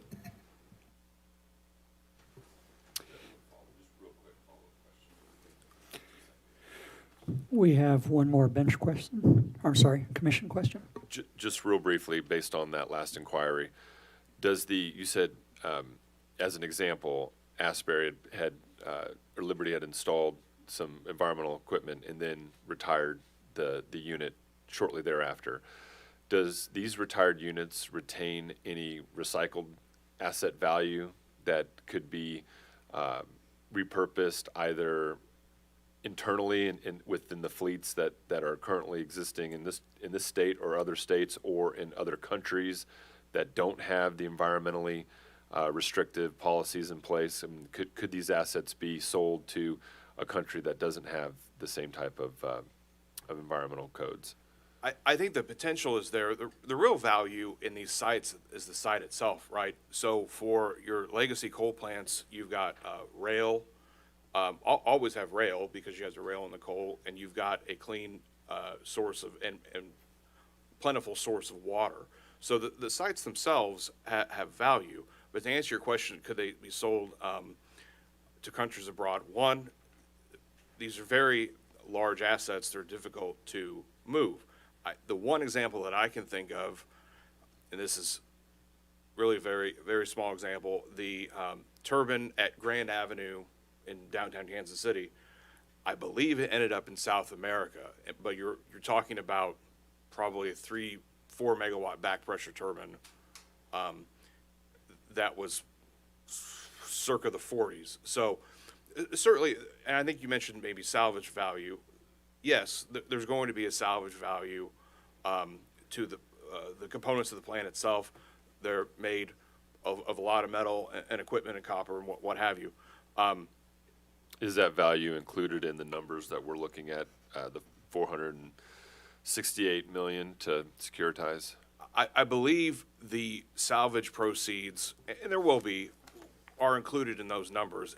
And certainly, we would dispute if there weren't salvage proceeds. We would absolutely have that as an offset to the net book value or the cost. You wouldn't want to, because they're scrap proceeds. I mean, there's an economic benefit to those that being sold to recyclers or what have you. Do you know if there's ever any effort to find a market that could potentially recognize the value of if you got 15 years left in an engine and you could find a buyer for that engine, then that value is much greater than scrapping it? Well, sure. I think the potential for your extreme, again, I'm not an engineer, but the potential for very large coal-fired units, the equipment is so massive. I think that the potential could be there for much smaller units, say a gas turbine or something like that, and but you can take separate components as well, and there could be a potential market for those. I know when Lacine had its environmental retrofits, there was some obsolete inventory that was marketed and sold. But I think the overall proposition that you're asking, it's pretty difficult. These are massive components, and those are difficult to move. To repurpose. Oh, sure. Now, the site itself has, again, a lot of value because not only I mentioned rail, water, you also have substations. So you have access to the grid. My recollection is there might be a very small solar project at Montrose. That's just my recollection. It could be wrong. Okay. But certainly, if there was a solar facility, it would have access to substation. I'm going to hold this line of questioning for perhaps an Ameren witness that could talk about maybe Michael's in the capacity side. Oh, sure. All right. Thank you. Thank you, Judge. Any redirect from public counsel? Um, Recross? Yes, please. Do you know if there's any market for, let's say, I think Rush Island are in the neighborhood of 500, 600 megawatts per unit, correct? I want to say more like 650, but Okay. sure, yeah. Whatever they are. Oh, you're asking about a market. Well, I haven't gotten to that yet. Oh, okay. Do you know if there's any market for a 1970s vintage generating unit in the neighborhood of 600 megawatts, such as those at Rush Island? I think, would it be possible to dismantle the unit and rebuild it somewhere? There's a possibility. I think it would be so economically unfeasible in terms of costs that you really wouldn't want to do that. I suppose if you had all the money in the world, you could, but. Well, isn't the real value of that unit, or the Rush Island units, tied to their location and interconnection with the grid? Oh, absolutely. The sites themselves, doesn't matter if it's Sioux, Labadee, those,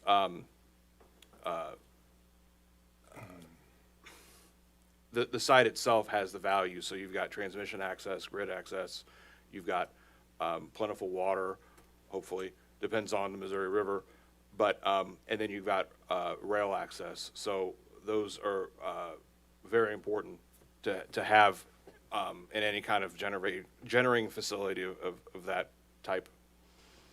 And wouldn't the maximum value from a unit like that be for, say, an independent power producer who just took it over on the site, or someone that had a demand for that kind of power productions? I don't know, data centers perhaps? Okay, are you assuming that you keep Rush Island intact? Yes. Somebody else just takes it over. Oh. Well,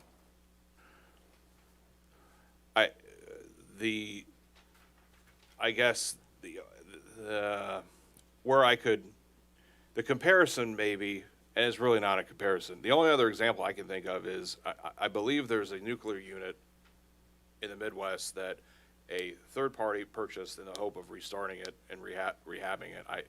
That's probably a lost cause. I would imagine you could, if you had a lot of money lying around. The problem is, can you run the unit without installing the environmental equipment? I mean, that would be the question. And so you're talking about if you had, I'm sure you could cut a deal with Ameren if they didn't have to dismantle the unit. Of course, that'd be up to them, but you'd have to have $1.5 billion lying around to install the environmental equipment. And so I can't imagine, I'm not going to say it's impossible. I would imagine it's wholly economically infeasible.